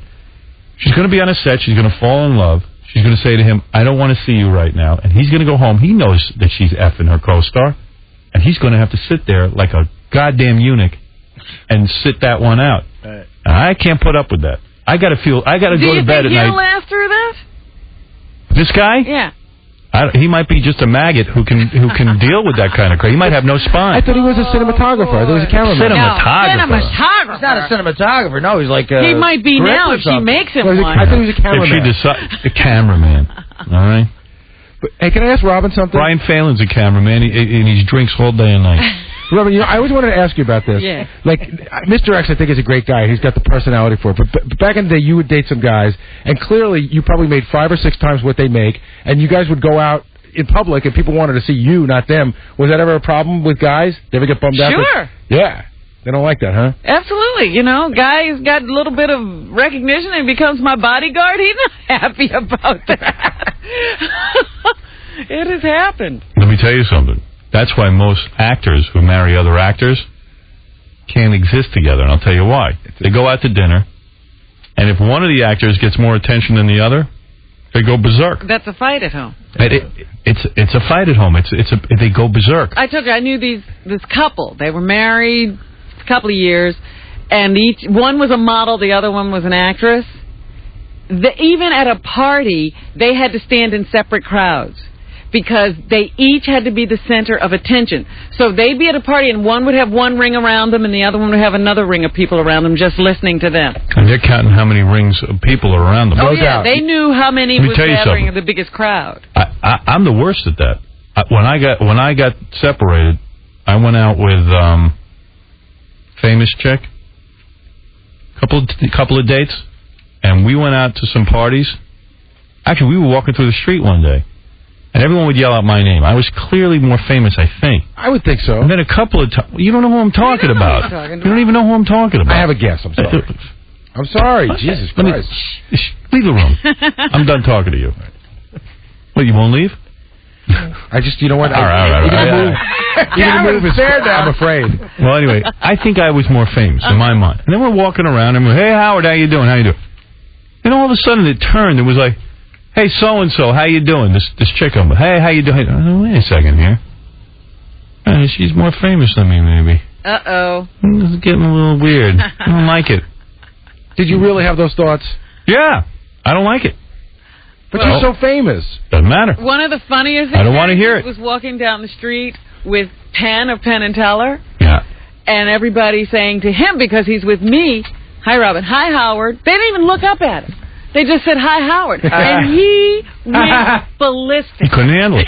Well, like you were, okay, you dated that soap opera guy. I'm sure he's famous in the... That's the one who turned into my bodyguard. Right. I'm sure he's famous in the soap opera world, but you're clearly more famous than him. Right. He was. I looked at him after a night out. I said, "Don't soap opera people go out?" Because nobody knew him. One night he was really trying to impress me, and he took me to this really fancy restaurant. And it's one of those places where you're clearly, you know how important you are by where they seat you. Yeah. And we wound up at not a very great table. And so I go and sit down, and he goes to the men's room. While he's at the men's room, the maitre d' recognizes me and says, "Oh, I'm sorry, Miss Griffith." And while he was away, they moved me to another table. So what happened? He freaked out? He freaked out. He was like, "They moved us because of you." Oh. Yeah. Isn't that guy living in a trailer now? See, then that's when the guy sits there and pouts. You're so famous, you buy your own one. Yeah, who wants to compete? So the thing is, who needs that? You don't hook up with another No. person in the same business as you. Unless you got a strong constitution. That's right. Who wants that? I won't be sitting there comparing every minute. Stupid. I was watching Michael Douglas with Catherine Zeta-Jones on the Oscars.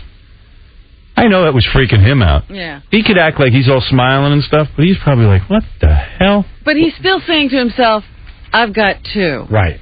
I've got 2. Yeah. She's only got a best supporting. I've got 2. She gets another one. It's all over. Yeah, It but might be over. At that point, he's got to be look. This fat chick I married just won an Oscar. Yeah. I'm Michael Douglas. What am I doing? We got a whole bunch of people on the phone. Do I have to take a break? I guess I do. Okay, I got to take a break. We'll be back right after these words. I love Van Halen. I love Metallica. That might be my favorite band. Well, they're going to be at the DFP this summer. Oh, no kidding. Yeah. Is that right? Oh, yeah. Hey-oh. I've seen them in concert. They're great. Yeah, I can't wait. July Have you ever 8th. seen them? No. That's why I'm really excited. I saw them in Madison Square Garden with that 70-piece orchestra. I know. You always talk about how great it was. That's that concert where we pulled down Richie Notar's pants. I didn't know that happened there. Got crazy. That's nuts. Metallica starts singing, you pull down a guy's pants? Well, you know what? I was front row. Like front row in Madison Square Garden. Uh-huh. And Richie, me and Ralph were on either side of Richie, and Richie was like shaking his ass and feeling real good that he was in the front. Everyone was like, hey, look at that guy. He gets to stand right on the stage. So like in the middle of him doing it, we just took his pants down. That'll show him. I don't know what. It stopped him shaking his ass. It's kind of gay. All right. And the Metallica dudes didn't know what to think of that. They spit on us. The bass player's nuts. What's that guy's name in Metallica, the bass player? I don't know the bass player. Newsted? What? Jason Newsted? Yeah. He was crazy. Yeah, didn't he quit or something? Yeah, he quit. He had problems. Robert Trujillo, Howard. Oh, Robert Trujillo. He used to be in Ozzy's band. One of the interns was telling me. I didn't know his name. No, but see, that's the new guy. That's the new guy. They actually switched places. The guy I saw was like pissed. Jason Newsted? Yeah, he was throwing his guitar. He was he couldn't take it anymore. He had to quit. He was yelling at people in the audience. Guy had a major problem. It was fun to watch, though. I saw them at that first Woodstock reunion in '94, and it was an amazing bill. It was them and Aerosmith headlining. Right. And I was never a big Metallica guy. They kicked so much ass. It was just the best, hour and a half I ever saw. Wow. And he spits. The lead singer spits in between lyrics. Is that right? Are you, James Hetfield. Yeah. Who else is on Dysfunctional Family? Well, of course, everybody who's with Metallica, that'll be Limp Bizkit. Which, did you see the new posting from Limp Bizkit? No. They have changed the spelling. Limp Bizkit is now all small letters and one word. Oh, good. No explanation as to why. I thought they should do that. I think it gives them more edge. Okay, so they're now Limp Bizkit. And who else is with them? Linkin Park? Oh, that's some show. Yeah. And then a bunch of other bands. Yeah, the Deftones and Mudvayne. Yeah, I don't know them. I don't know those guys, but I know the other. That triumvirate, I definitely want to see. I would go see that. It's at Giant Stadium. This year. Oh, really? Yeah, during our vacation. During vacation? Yeah. It's during our vacation? Yeah. I believe it's July 8th. It is July 8th. Oh. I know that. I didn't know we were off. And I won't go. Oh. Well, I won't. I mean, I'm going to try and do something. I don't want to go from the island trying to get to Giant Stadium. Stadium. It's such a pain in the ass. Right. You know? Oh, what a shame. I might still be able to work it out. I definitely want to see them. I'm sorry, Robin. Go ahead. There's a band called Mudvayne that's going to be there. Yeah, we just heard. You guys all repeat each other. You don't listen to each other. Pick it up. Bring me my lunch. Stop talking so much. Limp Bizkit's going to be there, too. They got one name now. Yeah, they changed it. Did you know that the lead singer of Metallica spits in between songs? All right, what are we going to do? The news? Oh, is it news time? Well, I don't know. I'm sure I got a million other things to do. What about I'm waiting with bated breath for the telepictures guy. Oh yeah, you're supposed to name names. Yeah, I'm going to do that later. Give me. I have it on my phone. Are you? Oh, you don't have it with you. No, I do. I just got to call into my messages. I wanted to get the names of the scum that I'm suing. I want to name names. I just don't want to call them telepictures. I hate those guys. You know. They're always busy trying to figure out how to make a buck off me. Telepictures. They piss me off one too many times, those guys. I don't want to just say I'm suing Telepictures. I want names. I'll tell you exactly who I'm after. Because you know what it is? These guys stole my goddamn show from me. And I'm sick of it. And I want... They stole it and ruined it. They ruined it. They killed my deal at Showtime. Don't ask what they did to me. And they're running around, oh yeah, big deal. They keep going, oh, sue us. We don't care. So sue us. It'll take years. It'll be in court. And it really won't mean anything. Yeah, well, you know what? I'm suing you. I'm going ahead with it. And Einziger and Mike Fleiss, too. Had it. It's enough. I mean, really. I mean, I'm not going to let people get away with this crap. I agree. I could have. This is blatant. This whole thing, I finally sold it to Showtime, and now they don't want to do it. And I could have made a lot of money with that. And not only money, but it would have been a good show, a fun show to do. Yeah, what are you going to do? I don't want to dwell. Well, we just, Artie wanted to hear the names. All right, you'll have them. I just got to call into my machine and want to make sure I get the right names. Because I thought we were ruining their lunchtimes today. Yeah, well, don't worry. Many lunches will be ruined. They ruined my lunch. I threw up when I saw that show. Let me tell you. It ruined me. Everybody has a big laugh. Anyway, Robin, what's in the news? There was a guy, you always look at The Sopranos and you say, so real, the guys have to be gangsters. And they just arrested one of the dudes from The Sopranos. Really? In a mob sweep. Who'd they get? Not somebody you really know. I'm trying to figure out who the guy is. He's been in the 5 episodes of the latest season. He was in there as one of the capos or captains or whatever. Yeah, there's a million faces in the background that you might recognize. Right. So he and an actual son of a mob kingpin were caught up in this sweep. And wonder who it is. now he apparently bought ketamine. That cat tranquilizer. You mean Special K, Robin? Yeah, that's it. That some people... You don't use big words. Yes, let's talk straight here. It's Special K. So, an actor who plays a gangster on The Sopranos and the son of a real capo are among the 29 mob wannabes slapped with drug charges yesterday. They had these undercover dudes. This is so cool. These undercover dudes who were so good that people in Howard Beach actually invited them to move into the neighborhood. They liked them so much. So they got a 1-bedroom apartment and they decked it out with all kinds of cameras and everything so they could invite the mobsters in and record them doing these drug deals. You ever do Special K? Me? No. That sounds free. I'm up for a party, but that sounds crazy. I did ecstasy years ago. But that's not cat tranquilizer. But anything that's like that a veterinarian would use? Right. Like cat tranquilizer? That just doesn't sound right. That's supposed to be nutty stuff, but I think it's fairly new, kind of. Like club kids. Yeah, it was before your time. Yeah, well, I'm before its time. We're not sure when his time is up. Yeah, we're not sure. Richard Richie Blue Eyes Muldoon. Oh, yeah. The guy. Oh, Richie Blue Eyes? Yeah. Muldoon? He plays Albert Baris on The Sopranos. I'm on dog birth control pills.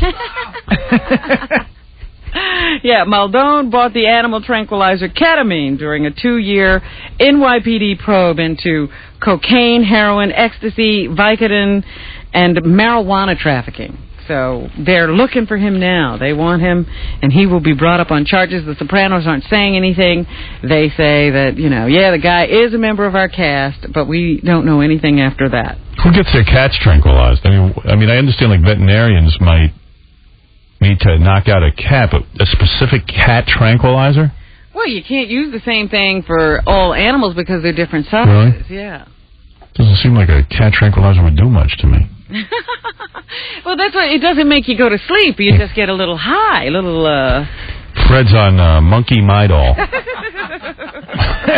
today. Yeah, that you snort. That's actually. So there you go. We actually have an arrest of one of the Sopranos cast members, which seems appropriate. American Idol, as you said before, they decided they weren't going to give up even 1 week of programming that they had scheduled. They had to kick off Corey Clark this week before the competition because they found out he had been brought up on assault charges against his sister. So they decided not to kick off any contestants last night after the competition. That was a rip-off. Oh, Ralph says he's done Special K. I'm not on it. I've tried it before, though. I didn't say you were on it. I said you've done it. Oh, yeah. It gets you kind of like dizzy, like if you inhale a cigarette and you get that head rush. It's just like a head rush. Well, I did Vicodin. Well, no, but that Vicodin, for humans. It doesn't do anything to me. Vicodin makes you feel like you're kind of drunk and that kind of. Didn't even do that. But But once I was at Spa, and there was this girl I was hanging out with, and she gave me something which I thought was something else, but it was K, and you snort it. It's like, it looks like something else. Anyway, so, you're pretty much up for anything. I'm sure the people from Spa are glad to hear that you were. They're closed now anyway. That's why they're closed, because of Ralph and his still druggy friends. But it was a really hot chick, so I'm like, yeah. Ralph got thrown out of Spa once because the guy there accused him of dealing drugs. Rightly so. Even though he hadn't done it. His antics before. Yeah, that's it. Yeah, I wasn't guilty that night, but, But you've been guilty in the past. Yeah, so I just All right. to go. All right, so go ahead. What do you want to say? So this hot chick had, so I did some, and, I did a lot of it, because and I was in the bathroom for, the whole night, just, throwing up. It made me so, it was horrible. Special K? Yeah. Yeah. It seems ridiculous to me. Yeah, I you know what I mean? It seems to go. Yeah, it seems like, then take anything. Yeah, just anything. Give anything a shot. Hey, I want to say something about Einziger. I went to that guy's wedding, and I gave him, for a change, I gave money. And look what happens. He ripped you off, too. Yeah. Ripped off your laser pointer and everything. How could he do that? That was Scott. Because I told you this in private. When guys go out to L.A., they get desperate to prove to everyone. It's almost like when you join the Nazi party. It's like you don't really want to kill some Jews, but you know what? You're so desperate to be accepted, you'll do anything. He's it's so badly. Like that gangster thing. You got to go kill somebody to get into the. But you know what's really nasty? I mean, everybody went out there to his wedding. I mean, he screwed everybody. Everybody went out to his wedding, and he looked everybody in the face and took their money and laughed and did this and that, knowing what he was up to. Well, I also think it's also. He got married. I think he was anxious to leave here and sort of make a big name for himself in the industry. And he never, I mean, the whole time I had him here, I didn't hear any original ideas. I had a production company. If he had an original idea, bring it to me. I would have put you into business. I can certainly get shows sold. I got about 7 in production right now. So he went out there, and they probably put pressure on him and goes, hey, come on, help us come up with some ideas, man. And so what does he do? He takes one of mine. I mean, it's obvious. I mean, anybody who's watched the show, it's our exact show that we air on E. Oh, please. And then I spun off to Showtime, which, by the way, you would have had a job on. Yeah, I know. You told me. Finally, we were going to get Ralph a job. I said to Ralph 2 years ago, I think I can sell this show. I'm going to get it into production. I'm going to get it right. I got to figure out how I'm going to do it, but you'll be one of the judges. With your laser pointer and everything. And he was like, great. I could use the money. Of course. And and run around the country looking for hot chicks. No, I can't do that all the time. But I think what happened with this guy is, and I haven't heard from him. I would imagine he went out there and they're saying to him, "Hey, come on, man, you got to succeed. You got to succeed." And well, listen, I don't even know how he slept at night doing this to me. I don't get it. Maybe he was in some sort of denial, like, "Oh, this isn't so bad," or "This isn't a real ripoff." I mean. It's not exactly. I mean, I don't doubt. I don't know if I'll ever get to the bottom of it, but I don't doubt he took tapes of our E-show and showed them to Lorenzo Lamas and the rest of that group and said, "Here's how it's done." I mean, they're doing exact quotes. I've seen it sometimes where verbatim. It's the same lines that we. I agree with you, Ralph. I saw that too. But Einziger, Mike Fleiss, the great original Mike Fleiss, who's under tremendous pressure to come up with ideas because he had one good idea, but what was his one good idea? Bachelor. Oh, please, that show sucked too. Well, I like The Bachelor, but the point is now he's like under pressure, and this telepictures that went into bed with all these guys knew exactly what was going on, and I'm going to name some of their names. I'm going to name the 2 guys who were involved. So I'm not letting him get away with it. And as far as Einziger goes, that guy totally stabbed me in the back. Would you have thought that of him? No, I thought and he was always so smart. I mean, he was great at what he did, but I don't know. I was shocked. He's a good guy and everything, so I thought. He still worked out of my house. I thought he was a great guy. I thought he loved you. I didn't know that he... Why wouldn't he call me up and go, listen, one of your ideas are being lifted, and you know what, I was pretty outraged. They wanted me to go work on it, and I don't get it. I mean, he had a job. It wasn't like the guy was desperate for work. Exactly. Why burn a bridge? I would have done anything for the guy. I heard he told someone, well, Howard never came to my wedding. Like, that's the justification for taking stuff from him. Oh, well, what's his justification for screwing me? I did come to the wedding. Yeah, well. Well, yeah, I heard something like, apparently your friendship was over. I didn't know.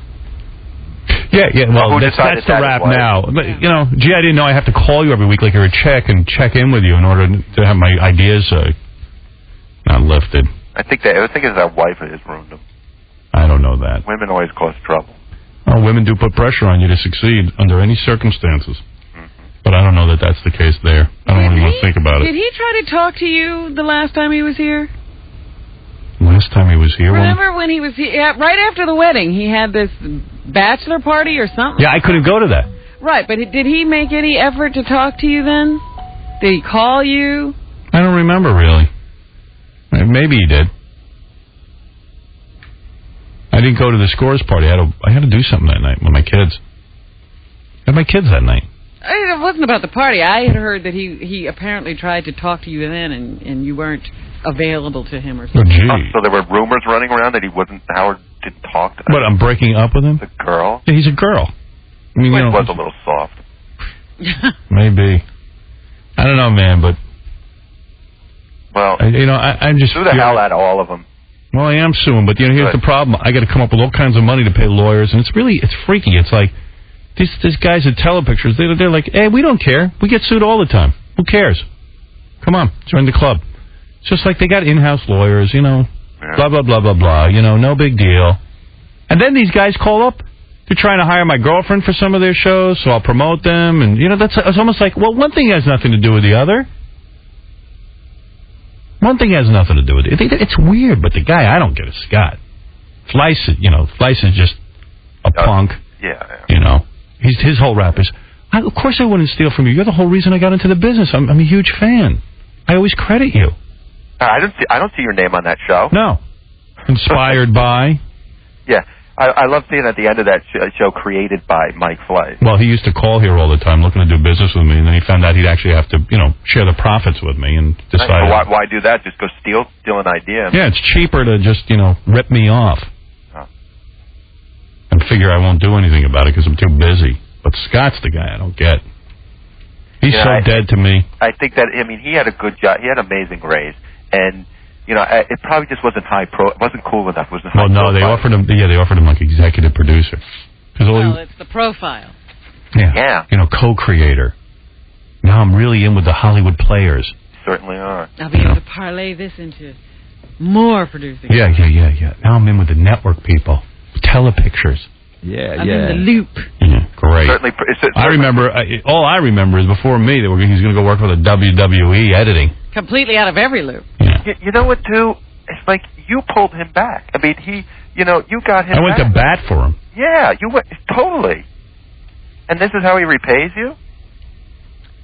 Forgets all that, doesn't he?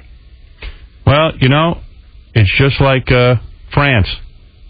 That now they desecrate the graves of our soldiers who saved their ass. They would be an enslaved people if it wasn't for us. What do you mean they desecrated? What do they do now? What do they do now? They go over to the graves where our soldiers are buried in France. The people who, huge cemetery there where all of those guys who stormed the beaches were killed, and there's a huge cemetery there of American bodies, and they go there and they desecrate those graves. Yeah. The guys who died, they give up their lives saving the French. They desecrate their graves. Listen. That's how people are. They forget. They forget who their friends are and who helps them and who's actually gone to bat for them. Yeah, I guess time. Yeah. Well, Scott's smart. I'm sure he'll come up with another stolen show. He'll be fine. Yeah. And Mike Fleiss and Telepictures. Well, I wish I had the names. Mike Fleiss is his friend now, I guess. Yeah, well, yeah. Oh, yeah, Mike was at his wedding. Yeah, that's the new buddy. Oh, he's claiming he didn't know Mike. Yeah. Oh, no, he was at his wedding. The Pace is busy telling me that this guy's like, I didn't know. They hired me. The show was already in production. I said, well, then why was Mike at his wedding? You don't invite somebody you just met yesterday to your wedding. Oops. Little sneak. Yeah. A little weasel. Yeah. Scurrying around. Yeah. Cost you a lot of money, dude. I had a nice little job for you over at Showtime. Does he have a suit? Does he have a suit? No. Because he could actually show damages. All they have to do is go to his apartment. Well, yeah. All I have to do is see his lifestyle. I can't see my trinket. He had real damages. Yeah. I have damages. No, I did say to Ralph, you'd be great for this show. And he was like, whoa. Kidding me. Thank you. I said, yeah, and I got it sold to Showtime. I let him know ahead of time, and I said, I got it sold. And, And he know, and Scott knew, and all, but Ralph also knew how hard I was working on trying to get this thing sold. So did Robin Radzinski. So, you know, when Robin and I was going to have Robin do it at E and do a spinoff show, and then he turned it down. I went to Showtime, and they accepted it. But and Scott was aware of that. Oh yeah. Oh please. You think Ralph can keep a secret? I told everybody, hey, I got a job finally. I mean, I had a job for this guy. Real job. Oh, no, that's not a real job, but showbiz job. But a job he could do. Dude, I guarantee you would have been making a nice hunk of dough on it. What do you think I would have made? What do you think? Seriously? Yeah. Do you want to really live with the knowledge of what you lost, Rob? Yeah, I'd love to torture myself. See, we hadn't actually gotten down to money with the Showtime people. Where we were at was they accepted. We had a big meeting, and then they liked the idea. They said, let's go with it. I mapped out that we were going to go on tour 10 cities, including Las Vegas. And we were going to shoot in 10 different cities. I had the whole thing, worked out. We were all set. And then I guess he would have made about $1 million. Stop it. Yeah. Like somewhere in that range. You should sue. Somewhere between 800,000 and $1 million. He was robbed. Was that an episode, Howard, or No. For the year. For the year. For the season. I mean, if that's acceptable to you. No, I would have to turn that down. I mean, before taxes, so I guess he would have cleared about, $500,000 to $700,000. This would have been life-altering for Ralph. Really. Yeah, seriously, I would have. I'm busy seeing if I can afford an extra, $200 a month in rent. I can't go to my shrink. It's like... No seriousness, though. I mean, you would have made some good scratch. Yeah. I don't know what you would have made, but I didn't even get that far in it. But it certainly would have been a great assistance. Yeah, to him. thanks, Scott. Hey, Scott, could I at least get my $200 back that I gave you for that sham of a wedding? That's what you gave the guy for his wedding, $200? That's nice. He still hasn't given John a gift. John's not getting a gift. John, call Scott and get my money. You can have that. Yeah, it makes me nuts. Hey, Brian, hi. Hi, how are you? What's up? Howard, just wondering how you're not doing Street Smarts, because, you watch that show and it's even hard to watch. Oh, Street Smarts? Guess who produced that? Telepictures. Really? Yeah, another rip-off show of mine. But, okay, you know what? I accepted it. The one I couldn't... First of all, when I saw the laser pointer and everything, I couldn't believe it. So I just went, that drove me over the edge. And then when Scott hired Jackie, to rub it in even more. That's really blatant. I said, this is a corporate raid. Street Smarts is a ripoff, but it's not so. I mean, this other one is such a ripoff. But Street Smarts, you can't even watch it because it's so much the show. It's embarrassing to watch it. Yeah, and how about I was going to turn that into a show? They didn't even give me time to turn it into a show. In fact, they even called me, some guys, and said, would you like to do it with us? And I said, no. I said, well, I'm going to do it on my own. They just ripped it off. No, but you know what? I mean, what am I going to do? I finally put my foot down. I mean, it's like Saddam was saying, for years he's been doing crap to us and not disarming, but finally we did something about it. That's right. So all right, well, thanks a lot, Howard. Good luck, all right? Right. Take care. What makes my suit particularly strong, according to my lawyer, is that not only did they take the show, and we have tape of, obviously, AB tape, but that Einziger is involved and Jackie. Yeah. That makes it just completely over the top. Yeah, so it's good Scott went and did it. Well, it's not good because you would have had a job at Showtime, and I would have had a job as an executive producer at Showtime, which is something I'm interested in doing. I'm interested in getting some shows on the air. Showtime's got money, too. Well, yeah. I mean, first of all... And they're edgy. I mean, it would have been a whole... You could have really had the show. The guy called me from Showtime, and he said, look, we don't want to do it. We don't want to seem derivative. I went, derivative? I said, I created this show. He goes, well, I know that. Everyone knows that. He goes, but the show's not doing well on ABC. And I said, please, let me do it. Let me do it. And then he said, look, the show is tainted now. It's been done. As is my laser pointer. I don't even want to use it anymore. Yeah. Threw it out. I'm going to get you a telestrator. Except those are expensive. And they use those at the war. I mean, the war now reminds me of football with the telestrator. Yeah. I used to use one of those at Channel 9. It's fun. Yeah. Yeah. All right, hey, dude, don't keep bringing this up to me because I'm getting nuts. Yeah, well, me too. Yeah. Well, would have been fun. You would have had someplace to go. Yeah, you would have had a job. You would have had your briefcase. Actually, would have killed him. I don't even know if he could have handled Right, it. he might have been ruined by it all. He could have packed a lunch every All that morning. traveling. Yeah, you would have a lunch. Can you imagine Ralph with some cachet? Oh, Yeah. no. Yeah. Probably better off just in big trouble. Where's my assistant? Making everybody crazy at the show. You know, we were just saying, imagine Ralph successful and a star. Because he's already that now. He's already a problem, a handful. You know how much Special K you could have gotten? But imagine if Ralph had clout as a star of a show. Yeah, oh, it would be unbearable. You wouldn't be able to speak to him. There'd Do not look at Mr. Sorella. He's coming through the halls. He was the original Simon Cowell, Mr. Honesty. Simon ripped me off, too. Everybody ripped me off. All right, dude, I got to go. Later. I'm supposed to see him later today, and this is what goes on all day. Damn, I could have had a job. Ralph should sue Lorenzo Lamas. He should have a suit somewhere. They really. Lorenzo's always talking about what a stand-up guy is. You think Lorenzo would come forward and say, "Yeah, we watch tapes of your show." He won't even admit it. Right. He used to be on your show a lot, Yeah, too. yeah. You know? Oh, please. I mean, come on. Yeah, Lorenzo's original idea. Oh, yeah. But he's just a dope. I don't even think he knows what's going on.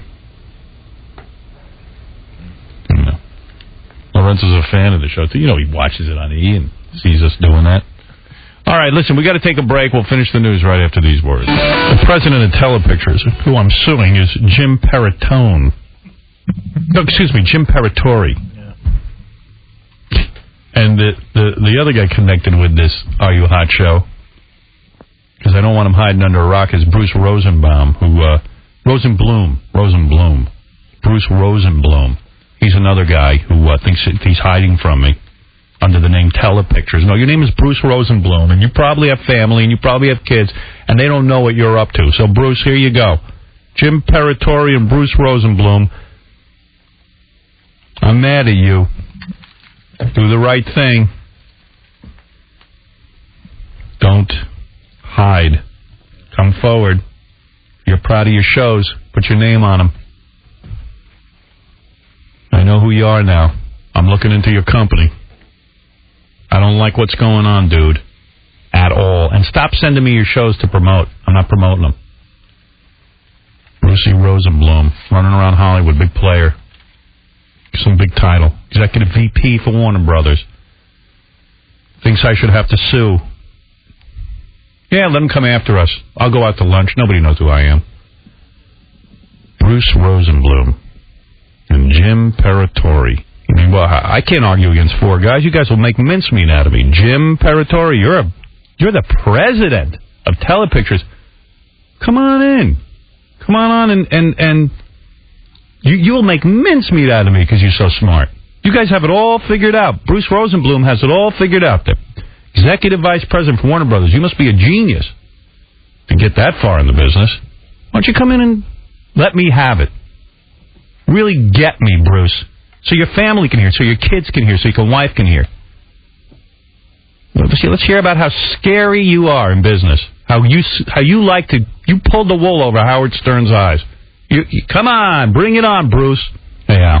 Hey, how you doing? Al Rosenberg. Yeah. Is that Al? Blast from the past, oh, Al. Yeah, Robin, I love you. Well, thank you. Hey, listen, I just want to let you know, I spoke to Telepictures. Remember you guys came to my son's bar mitzvah? Yeah. I have video of that. I sold it to him as a segment concept.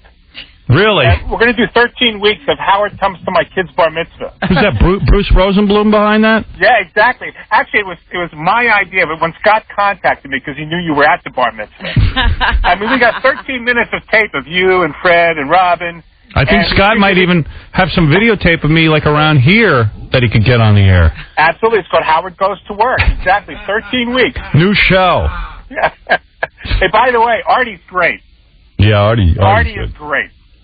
I love him. That's coming from Al. Al's talented. Yes, I remember Al from the show. That's right.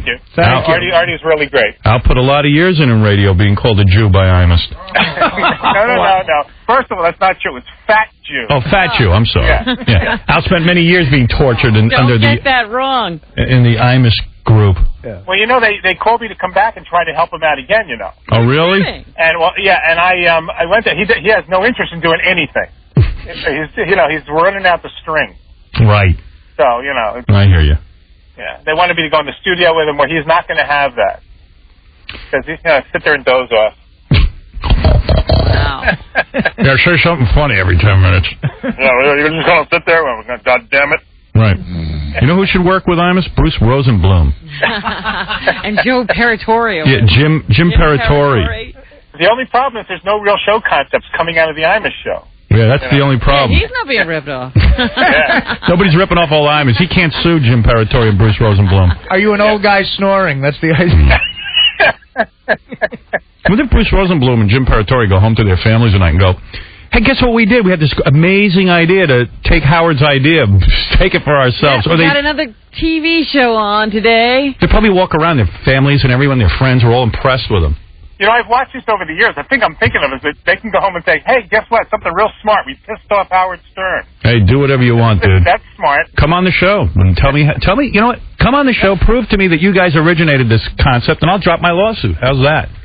Howard, they're lawyers. They hope that maybe you'll die, they'll die. Right. In case they'll never get to court. Settled, yeah. I know. Well, maybe I'll outlive them all. I hope you do. I won't, but I hope I do. All right, thank you.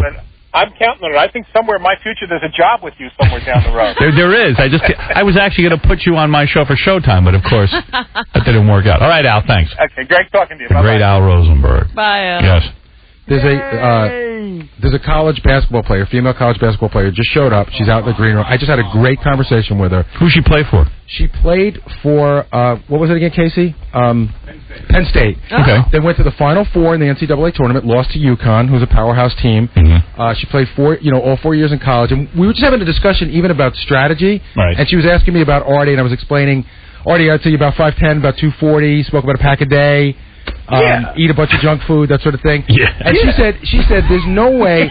Like, she put up a really great point. How is Artie going to out-rebound her? Yeah. Like, in other words, if the ball, she can outrun him. Get up there, Hey, he said he could beat her. Why don't you play her? Well, you know what? I'd like to stand next to her, and you could just look at the physical, Yes, you can. And Howard, she was the seventh person off the bench, so she. And this is college ball. Yeah. Wasn't even a starter. Division I college. Division I college. Hey, all right. All right, bring her in. What's her name? Marissa? Yeah. Marissa Graby? Yep. Okay. Black chick, white chick? White chick. Really? The white chicks want to beat you. I like a white chick. Oh. Hey, and she's not that tall that, it would be ridiculous. Hey, by the way, you're pretty, too. Oh, my God. It's like beating Christy Brinkley. Very few chicks can be that tall and be that hot. Good for you. Thank you. I tell you, nothing more important than being hot. Very attractive. You want to stand next to her, Artie? Oh, there's some. Hi there. How are Marissa, you? just help me out here for a sec. You married woman? No, I'm not. Kidding. No. You're on the market? No, I'm taken. Oh, you got a boyfriend? Yeah, I have a boyfriend. How tall is he? He's 6'2". 6'2"? Mm-hmm. Oh, that's good. Are you wearing heels or something? Pumps. Pumps. Oh, she got pumps on. Because that's try 'em on? That's taller than 6'1". Are you feeling intimidated? Well, she's going to wear sneakers when she plays. Right. Yeah. Oh, I thought there were pumps. Do you think you could beat her? Seriously, just looking at her. Yeah. I'm looking at a hot chick in a pantsuit. She's a girl. Yeah, I mean, just looking at her, of course. All right, give me your credentials. You played for Penn State. Played for Penn State. Went to the Final Four. Went to the Final Four. Yep. What year? 2000. Okay. All right. So, and do you play every day now, or you just kind of like play once in a while? I play weekends now. I travel a lot, so. And she played in the WABA for a while, which was the NBA's competition. I asked her how her outside shot is. She said a lot better since she got out of college, because in college they only wanted her inside. Right. So she got a great outside shot now. So, Artie, you want to do her? He wants to do her any player. Tell you what, if you lose, you have to do Artie. I mean, she's an excellent candidate, because she's Division I. She was 7th off the bench. She has played professionally. By the way, the woman that called yesterday, that Carol Walters who played for UConn, she's already left me 6 messages. She wants Artie. Begging. Please. How tall is she? 6'6". That's not a challenge, Artie. 6'6". You should take me because at least you're challenging. We're closer in height. You sure you could beat him? Yeah, definitely. Like she's trying to hustle. I'm convinced. She goes down to the courts. What? She goes down to the courts, and the guys don't think that she can play. She gets on and she schools them. I told him that these girls play with guys all the time. But Artie thinks they don't even play guys. Stand next to Artie thinks he can outmuscle her. I don't think Artie's 5'10". Artie's not going to get near her. I played a chicken basketball. She kicked my ass, but I suck. I think that's perfect. She's got pumps on now. Yeah. Take off your pumps. Yeah, you know, you're about the same height. You're about the same height. He's tippy-toeing. You think you can do it, Artie? It's a chick! It's a I've chick! never seen technique like his. It's amazing. You want to play her? I'm standing next to a very feminine, attractive woman. And we're going to play a sport. Why is it so... I'm going to kick your ass. That's funny. All right. Afterwards, we'll go play some, football or something. All right, so let's let Marissa Graby have a shot at it. Okay. $10,000, honey. Oh, thank you. All right, you know what? We'll discuss everything because we're going to have a meeting today. Go down, Down your list? I'm going to go down the list, but you know what? Artie, she's like your height. She about might my have height. an inch over you. Look, let me tell you something. If she beats me, this will blow my theory out of the water because she's exactly what I was talking about. Right, you're Seventh not- off the bench, Division I, competitive, and she's not even a pro, so Right. you were saying you could beat a pro. Right, I'm saying if she beats me, it'll destroy my theory completely. So this is a perfect challenge. I'll have to shut up if she beats me. What is it, John? We have so many girls that are willing to play that I Yeah, would. but how many were willing to come down? No. She's here. I'm here. All right, I'm but- ready. Hey, Harry, you want to have like line 5 up and choose the one? That What are you going to wear when you play Artie? Song? You want to wear spandex? I don't care. Something hot. You got a nice body. Might as well show it off. Yeah. Because Howard, Because after you kick his ass, it'd be nice if you're sexy. By the way, I'll be wearing a flannel. Nobody asked you what you were wearing. there's this chick Tanya who's a guard at University of Miami who claims she's a beautiful black woman. She said she's super hot. I think it's funnier if a white woman beats him. We have one girl, Howard, who said she's the I think any black woman could beat Artie. Artie won't even And play anything. a black woman. I go get one off the street. I think it's funny to get a white woman in there. Yeah. If the white woman beats me, he wouldn't have a chance against the black Can I woman. play Crazy Alice? But look, she's got credentials. Marissa's played for Penn State, which is a great, Athletic school. If you're a Final male four. middle linebacker, it's a great athletic you're school. Terrible, Artie. The basketball gets in the tournament all the time. Yeah. Men? And not the men, right? Well, I'm not a man. I'm a woman. You want to play a woman? Penn State football's pretty good. That's what I said. I said football, they're amazing. Look at Artie's body next to hers. It's like there's not even going to be. There's no doubt that she's a better. If you're going to examine two human beings, she's a better specimen. But we're talking about a game of basketball. She's a better athlete than you, wouldn't you say? As a general athlete. Who knows? He's pretty athletic. Wait, Howard. He played baseball. Hold on a second. Have you taken into account how winded Artie's going to be? I saw him run once at 1 mile. He wanted to quit. What happened with Bianca? Did they have the race yesterday? No, we called off the race for now because I want to do the basketball game first.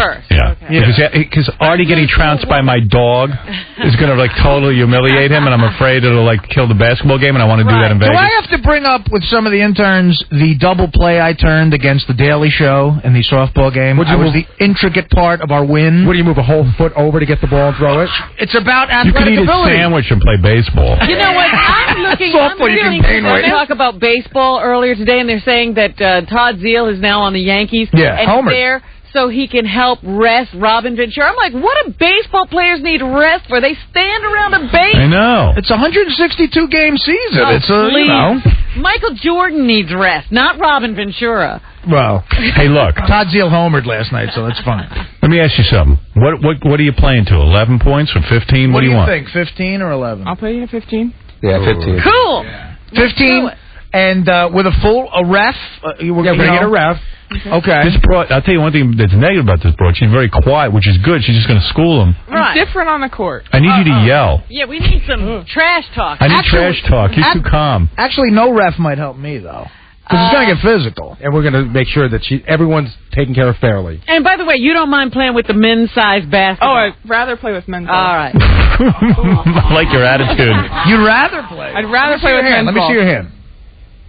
About the same hand. Mine's bigger. I could easily play in the WNBA. You could? Artie, do you think you could play in the WNBA? Of course. I think the water girls have been circled around him. He could play in the WNBA. Yeah, I mean, yeah. Oh, darn it. Oh, please. I've got breasts or water fast. I got to tell you something. I know some guys. One guy's a coach. He's saying Artie's going to win. That guy's a superior. Yeah, but He's thinking of a guy basketball player. No, he's saying what? Has he seen Artie? Yeah. See, that's the point. Artie's strong though. She's trash talking. You know what? I saw Artie when we were throwing pardon me, but When we were throwing baloney at that naked chick's ass, Artie was winging it like 100 miles an hour. How about when I was throwing the marshmallows at Fred the Elephant Boy? I almost killed him. I know, yeah. One of them hit him in the nuts, and it was like Elephant Boy almost doubled over. Artie's pretty powerful. I admit that Artie is in better shape than he looks. There's no doubt. But this is a person who she played in the WABA. It was a professional league. Artie's not playing professional ball anywhere. Hey, can you imagine if Artie beats her, though? You're going to be pissed. Right. I'll take you out to dinner when I win. All right. And then we're going to make out whether you like it or not. If you win. All right, here's the deal. I'm going to Marissa, let me $10,000. Marissa, here's the deal. Let's say you play Artie. Artie seems to be hot to play you. Okay. You win, you get $10,000. Okay. But if you lose, you do have to kiss Artie full on the mouth. No, I can't do I get the gym equipment if I lose?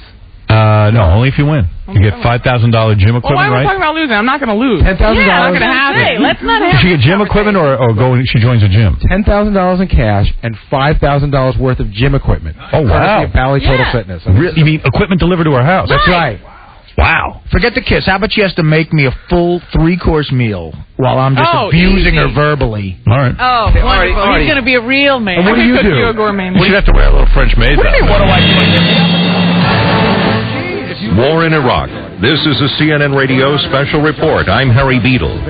Coalition forces are said to be within sight of the Baghdad skyline, and while CENTCOM says overall resistance by Iraqi forces has been less than expected, CNN Radio's Walter Rogers reports the Army unit he is with has been under attack. This armored column has been under almost constant fire. It is not a major force-on-force engagement. Mostly what we're getting is arms fire and perhaps mortars from Iraqi soldiers on the sides of the road off in the distance at least 400 meters. Coalition airstrikes hit Baghdad and other Iraqi cities again overnight. And Brigadier General Vincent Brooks of CENTCOM says special operations troops raided a presidential palace on the outskirts of Baghdad. The raid did not yield any regime leaders in this case. And all that kind of stuff. The documents were taken will be valuable for intelligence, and they'll be examined further. The raiding force did accomplish its mission with no combat losses. Despite the coalition's advance, Iraqi Information Minister Mohammed Saeed al-Sahaf insisted on state television that it's not happening, and that Iraq's forces are winning the war and inflicting heavy losses on the U.S. and its allies. Secretary of State Colin Powell has turned his attention to Iraq's future. National freedom. Hopes and aspirations of the Iraqi people and not to first. Hey, dude. I mean, Monday night is, I'm going to go out, you know. Dude, go to bed early. You got to do your best. Let Artie be Artie. I'll do my best. You get $10,000 if you win. Let Artie be Artie. Artie says he can beat a girl. It doesn't matter. In fact, I love Artie because you guys will land at like whatever time. A half an hour later, Artie's at the table, the highball glass and the cigarette dangling from his mouth, and bedhead. I bet you Marissa will fly her out there and she'll go to bed early. Because she's a smart I'll girl. have a good time. You want the $10,000? I do. Well, so it's hard to tell in that jacket. Are you in good shape? I'm in good shape. Open your jacket up. Let me see what's doing underneath your jacket. Wow, you got a nice body. Those implants? No. Oh, look at you. Man, they're firm like implants. Yeah. So what are you like 24 years old, 25 years old? 24? Yeah. She's young. She's got, I she's can't wait. 11 years younger than me, too. I can't wait. Artie shows everyone else in the WNBA. Are you real?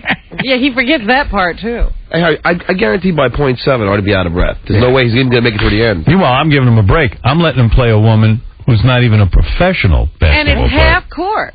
But do you see how many times Artie's qualified this whole contest already? He's like, well, you know, if I'm competitive, it gets my point across. If I'm competitive. I think it does. If I'm competitive, it gets the point. Got to win. I think we're a perfect challenge. But of course, I'm saying I have to win. Yeah. I'll shut up if I lose to a chick who was 7th off Penn State bench. If you lose 17 to 15, I don't have to hear you. I don't have to hear you. Oh, I almost won. No, but I'll tell you what. If I lose 17 to 15, yeah. What? I'll tell you what. I'm still happy I have the test. You get the 10,000, but I'll tell you what. 17-15, and you come that close, yeah, I'll hand you some props. This girl's gonna. I say it's gonna be a wipeout. You think she's gonna kill me? I think. But Artie was originally talking about someone in the WNBA. yeah. She's not even there. That's he right. only wins by 17. If she I said wins, he beats me. right? If If he she beats me, then I tell you he has this. nothing to Artie talk won't about. get 4 baskets. All right, so now you're talking gambling. Now you're Now you're talking, I'm with you. talking point spreads. Final score. So you'll I'm telling you, I'll bet you don't even get 4 points. So you'll give me 11 points. 15-4. In other That's right. Yeah. I'll bet you $500. Wow. Okay. You're on. All right. See, I wouldn't do Yeah, I that. wouldn't take that. I wouldn't do that. Artie will not get 4 points. I don't think you This can win. chick is going to wipe you. She's gonna What about on wipe the your court? ass. She is going to school you. She looks confident to me. Of course she looks confident. She's standing here She now. must be like she gets. You ever see that white man can't jump? Right. That's what it's going to be like. She's going to get you on the court, and then she's going to like run rings around you. Hey, can I ask for Artie, she's probably played black guys. Artie, Have you played black guys? Many. black men? Black men. So have I. Yeah. Down And at the how'd court. you I do? What do you mean? How did I do? They're guys. I lost. Hey, Marissa, there's a perfect example. When your senior year of college, right? The year you went to the Right. Final Four, was that Yeah. the year you went? What kind of, you start working out what? The day you get to college? You work out every day, right? Every day you Every play day. basketball. Yeah. Right through the whole year, every day. Every day. Every day, Artie. Like Yeah. 8 hours a day. Her whole life. Yeah. That doesn't mean anything. Howard, they play in the summer. You know, they're athletes. They got to play even when they're off. I want to film this. This will be the sequel to White Men Can't Jump. It'll Absolutely. be Fat White Men Can't Jump. Have you ever been to a WNBA game? Yes, I have. I watched my teammates play. Her team. What's your point? I'm just saying that no one really goes to those games. So that's pretty loyal. They should. They're exciting. Artie. More exciting than the men's. You're not going to score 4 baskets. All right, let's do it. Let's $500 do it. I can't then. wait. You're there. I'll score When are more we than 4 doing this? baskets. Hey, I want to see it tomorrow. Marissa, do I have a good bet there? You have a good bet. Good. Oh, so Artie, you want think 500 with me? Well, You're gonna whoa. Wait a second. What are you saying, Marissa? I'm going to try and honor Howard's bet. Good. Thank you. That's what That'll I'm be. trying to See, do. you got to punish him. Yeah. Don't be nice and let him have even 1 basket. Now I Artie, want part of that believe in bet. me. Ever been stuffed by a woman? Can you stuff Well, him? yeah, they've cooked me big meals. Marissa, can you stuff him? Yeah. Oh, good. He's gonna go up. She's gonna pound it right out of his hand. Bam! It's gone. You know how- you don't make that point. I just worry about her, though. Why? Because we got girls that are like much more credentialed. I like her She credentials. fits the bill. I She like fits the bill. her. I'm perfect. It's a challenge, you know. You never. Yeah, but Artie said he can beat the 6 girl off the WNBA bench. Let's give him But this. he can't. You know he can't do that. You know what? We know he's going to lose that. On the insane chance that Artie wins, I'll book another game with a WNBA chick. Trust me. On the Okay. insane chance that he wins, No. I'll book it down the line. This is the game. Right. Forget another game. This is it. Well, let's see who Artie can beat. If he can get past the girl who played college ball, let's see if he can get past. Marissa Graby will beat Artie's ass to the tune of not even him scoring 4 points. Why don't we 'Cause start? even, I'll tell you what, he might score 1 basket. Artie, I want part I don't of know that. Marissa from a hole in the wall. I'm going on her credentials and her physical appearance today. Why don't Do we you start want with to do Denise Cantalupo? $500 with me? And this chick's no dyke. She's not a lesbian. No, I know, but just watch. Let me show you something. Real quick. Right. What is that? Where's she going? She doesn't have to even jump Where's up she to do what going? you just She's did. not playing you right now. No. I mean, I just barely. Don't jump up in here. I can jump. I can. He's out of wind already. Artie, what are you doing? Yeah, what I'm is just that? saying that I'm Artie's gonna jumping stop up and her. down. Is that his form for his shot? Yeah. Yeah. No, that's my stuff. Definitely form. gonna win. He's going to stuff you. That's he said. no, my form for my shot is right here. Artie, that's really easy to do when nobody's got their hands in your face. Right. Like, it looks great now. She How's did put her your hands. defense? Defense? Can you get down in defensive stance? Don't even teach him anything, please. And Artie, here's the key that you I brought. got it, Howard. You got him. What is he doing wrong? Just even tell him. I'm not telling him what he's doing That's wrong. right. Okay. Don't give him anything. He's got such a big mouth. This is what Jordan does. I'll teach him afterwards. Howard, there's one other thing, because she brought this up earlier. Okay, you take a shot. You guys are standing right next to each other. It bounces off the rim and goes way towards the right. Who's going to get there first? It depends on what position I have. Don't you think she can outrun you? I'm going to box her out and yeah. get You're gonna box position. me out? Every guy is going to box How are you out going to Howard. box me out if you take the shot? Well, because we're going for the rebound, the offensive rebound. You have to get in front of her to You think box he's her gonna out. stand there and watch Well, I'll and be able wait to do for that. you? No, you Right. I'm going to be running high pick and rolls. Wonderful. Hold on. Scott Einzinger's on the phone. Yes, Scott. Hey, man, Artie, this sounds like a great idea. You want to do it on ABC with me and Mike? You going to turn this into a reality show? Yeah, we'll follow them around, and we'll do it in a parking lot. We'll get a parquet There you floor go. out there or something. Yeah, why don't you get a call from Bruce Rosenblum and Jim Peritone. Yeah, I got them on the line. Peritori. Thanks. The Yeah, two that's scary good. They're all innovators. done. Thank you, Scott. Artie doesn't want any more money on this. Yeah, Cabby. That confident. Yeah, I believe that the fat white guy can beat her, and I'm taking all bets right now. Well, you would have to. You're a fat white guy. There you go. No, I'm serious. You know why? Because I believe that fat white guys are always underestimated, and I can shoot some hoop myself. Yeah, but And John, You barely beat High Pitch Eric in a foot race. And You Stuttering beat- John, and Stuttering John beat your I ass. beat him.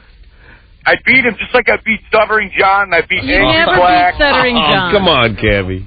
Yeah, whatever, Stuttering John. We're not talking about your loser ass right now. We're talking about Artie, and I'm taking back. You better hurry back. David Lee Roth got your job. Yeah, okay, yeah. I heard David Lee Roth on the radio. I don't think he's got anybody's job. He had yours for 4 days. It wasn't horrible. No, he wasn't horrible, but I don't think he's a disc jockey. You know, I heard next time we take time off, they're going to have, who's the guy, Stroke Me, Billy Squire fill it. Were you mad that they got David Lee Roth to take over? No, hey, it was entertaining. I mean, you know, it was 3 days. I got 3 days off. I don't care. All right. All right, Cabby, thank you. No, who's taking my bet? No one. Leave me alone. Todd, you're on the air. Howard. This is Marissa's boyfriend. Hi, hon. Hey, Marissa, how are you? I can't hear you, dude.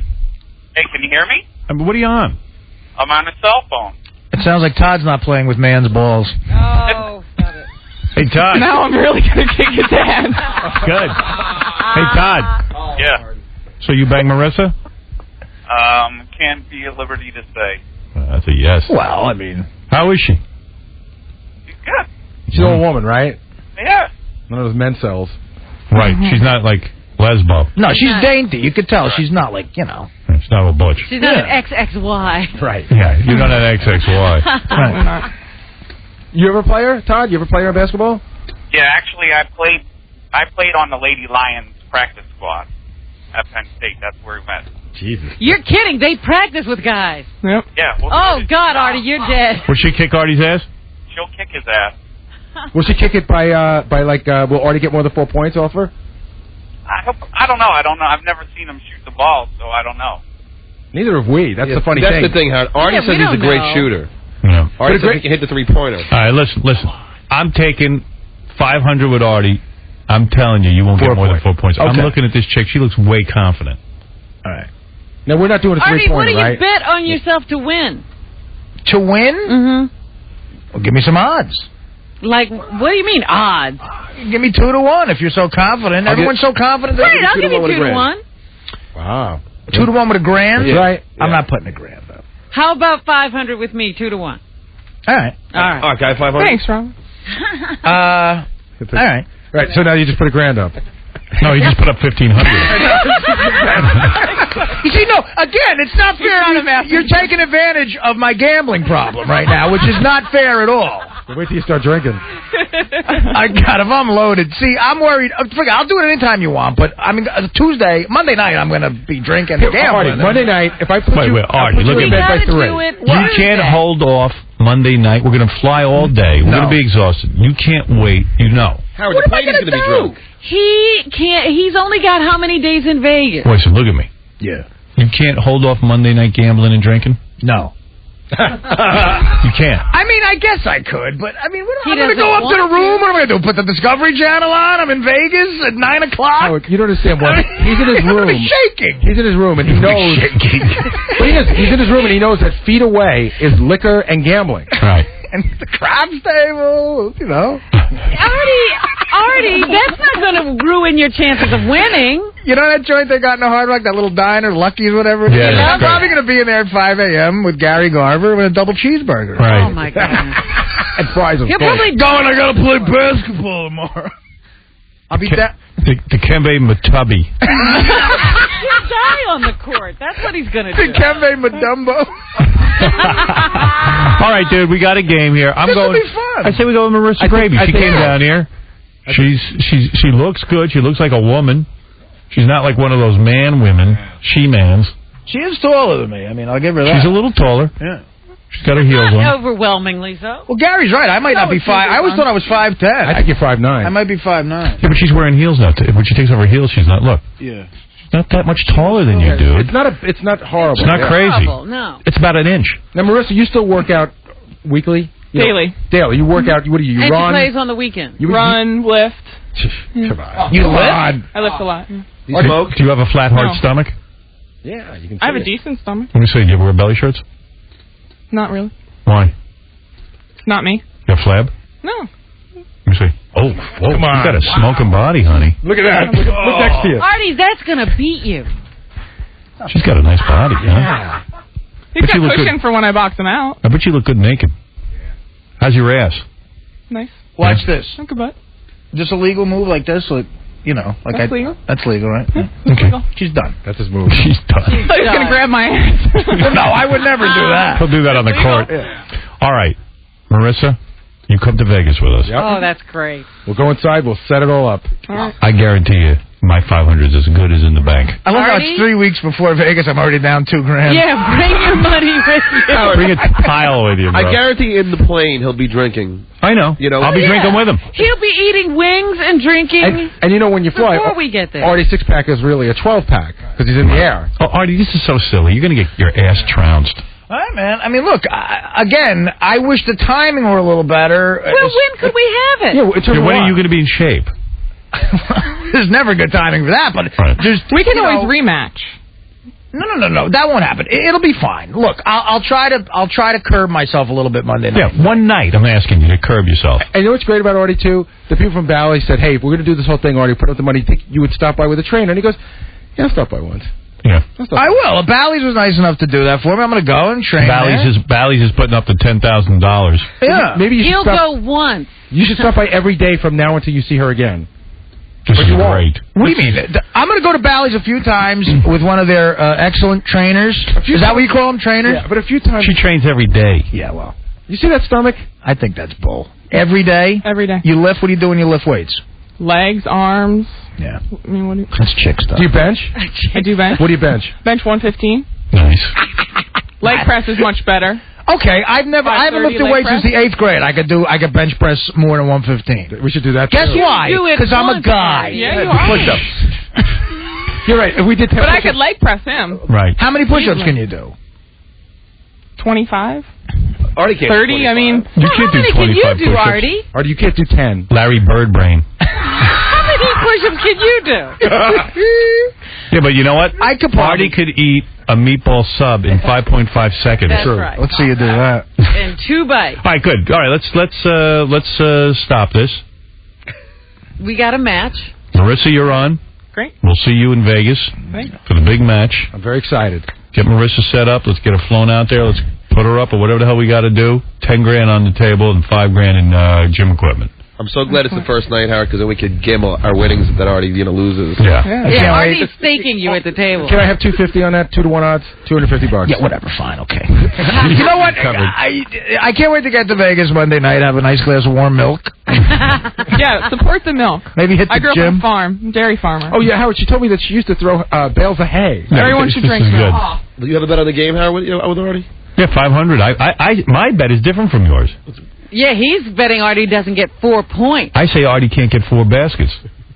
You got 2-1 odds. That's why. Well, you should get 3-1 odds on that one. If she grew up on a farm... Man, please.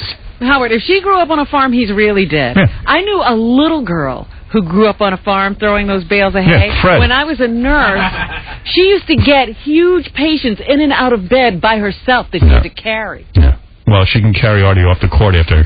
That's right. She can help him up. All right, we're going to take a break, and we'll be back, and then we'll finish up the news. And nice meeting you, Marissa. Hey, Ralph, I'm warning you right now.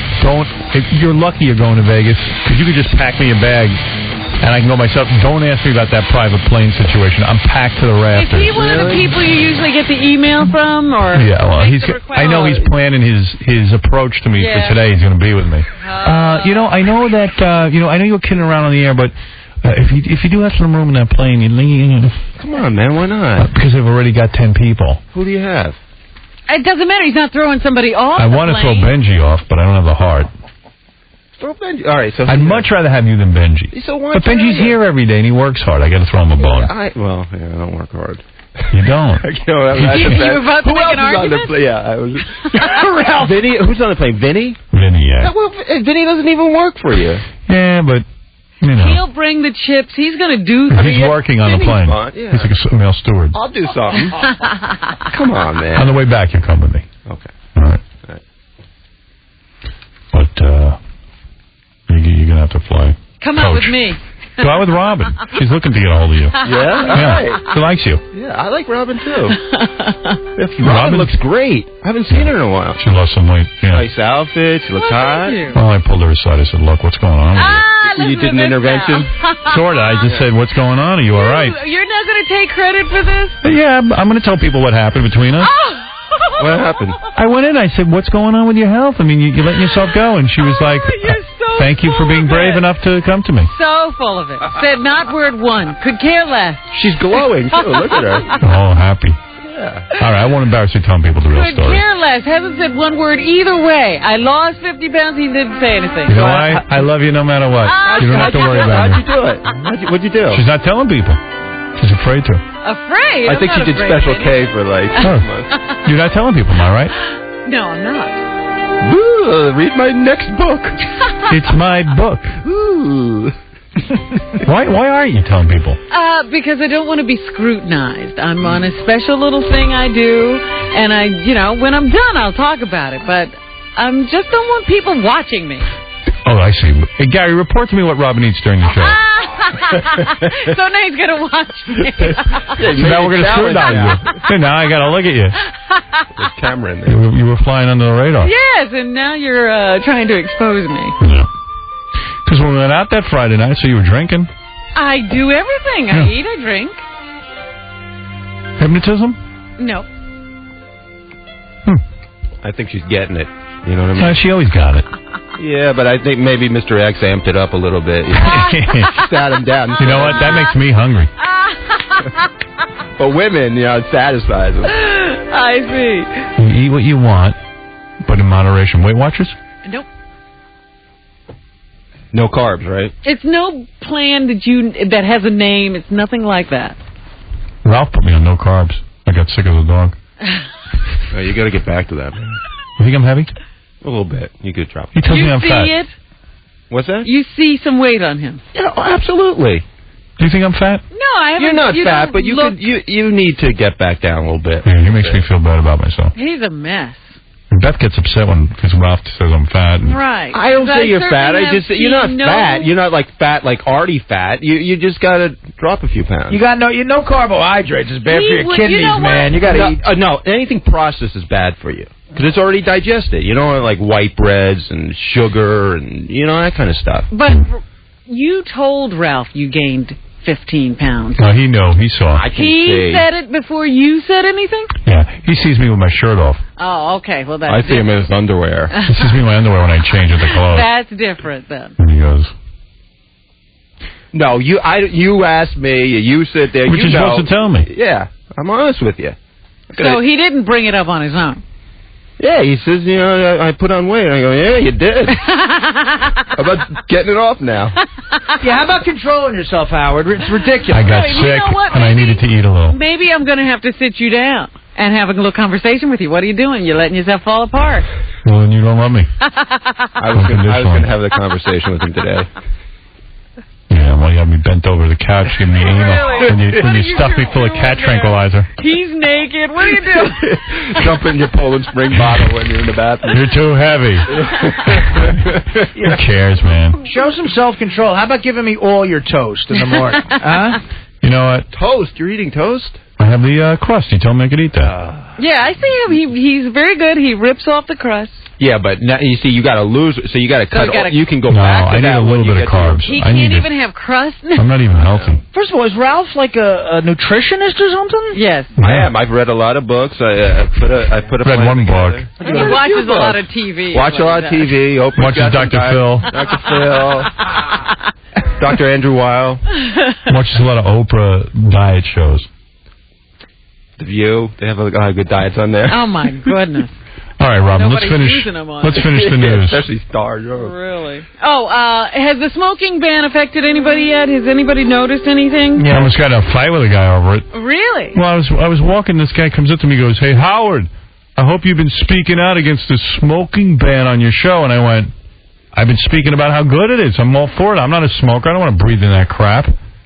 He was like, "Oh man, I own a restaurant, man. We're gonna get. You need to shut up." Oh, wow. I just said, "Hey, dude, you're out of line." Some of the bartenders are saying, yeah, it's a nicer environment for them. Sure. However, they think they're being shafted on tips because the smokers aren't coming in droves. You know what? People can drink without smoking. Yeah, but, if you go to a place like a club or like Scores or something like that and you smoke, No. why not? Why? I don't want to breathe it in. You don't care. I don't want to breathe in smoke. I hate it. Yeah, but... I stink from it. My clothes smell. I'm sick of it. You can't even smoke now in like an outdoor patio. Tough. Go home and smoke. Who needs you smoking on top of my head? I don't need to breathe that crap in. Steve Dunleavy talked to some professor who said, "I'm sick and tired of being told what to do and when to do it. Oh, yeah. Secondhand smoke. My kids grew up with secondhand smoke, and they're still alive." Sounds like Artie. That's her rationale. She didn't kill her kids. Hey, what do I have to smell it for? I don't even care. Like, you want to drink? Fine. You're not bothering me. Do whatever you want. I don't even care if you take heroin, as long as I don't have to breathe it in. I have seen, but it has made a difference. I have seen a lot more people standing on the street smoking. I thought it was an anti-war protest. It turned out it was a bunch of non-smokers. That was the cartoon in the Post today. Did you see it? That was great. They had like 50,000 people standing. So goes, "Oh my God, another anti-war protest." I go, "No, it's just it's just smokers." Yeah, because now there are no offices you can smoke in. They're all down on the street. Don't underestimate secondhand heroin, though, Howard. That'll kill you. The Olsen twins are looking at a new record deal. They're reissuing some of their records that were made when they were children. Smart. Yeah, so look for the new CD releases April 7th in the United States and Canada, and there'll be releases later of some of their early works like I'm the Cute One. Those kids are chazers. And you're invited to Mary-Kate and Ashley's sleepover party. But they're hot. They're chazers. I mean, all right, you got enough money. Go away. They've got $1 billion merchandising industry going for themselves with Walmart. That's where you can get their stuff. And they're looking at a bunch of other record companies to start producing some new music. So they're not even that hot either. They're horrible actresses. Have you ever seen them in on the videos? I don't know. Yeah, I mean, flipping through the channel. But they're hot, so kids love them. Don't want to tell us you watch. They are horrible. They were horrible on that show Stamos was on. Yeah, they but were babies then, but they could have taken an acting lesson. They're still as bad, but like my 10-year-old when she was 9 and 8, I mean, she worshipped them and bought all their stuff. It's like a 2-year period, 3-year period that kids are into it. Yeah, but I'm just thinking about these are kids who really basically never done anything, and they're worth billions. The money flows to them. Yeah, they're like Saddam Hussein. Yeah, it just flows. comes to them. They're Hazers. Kaisers. They're Kaisers. The Kaiser Wilhelm. Geraldo Rivera has been kicked out He's a of schnurrer. Iraq.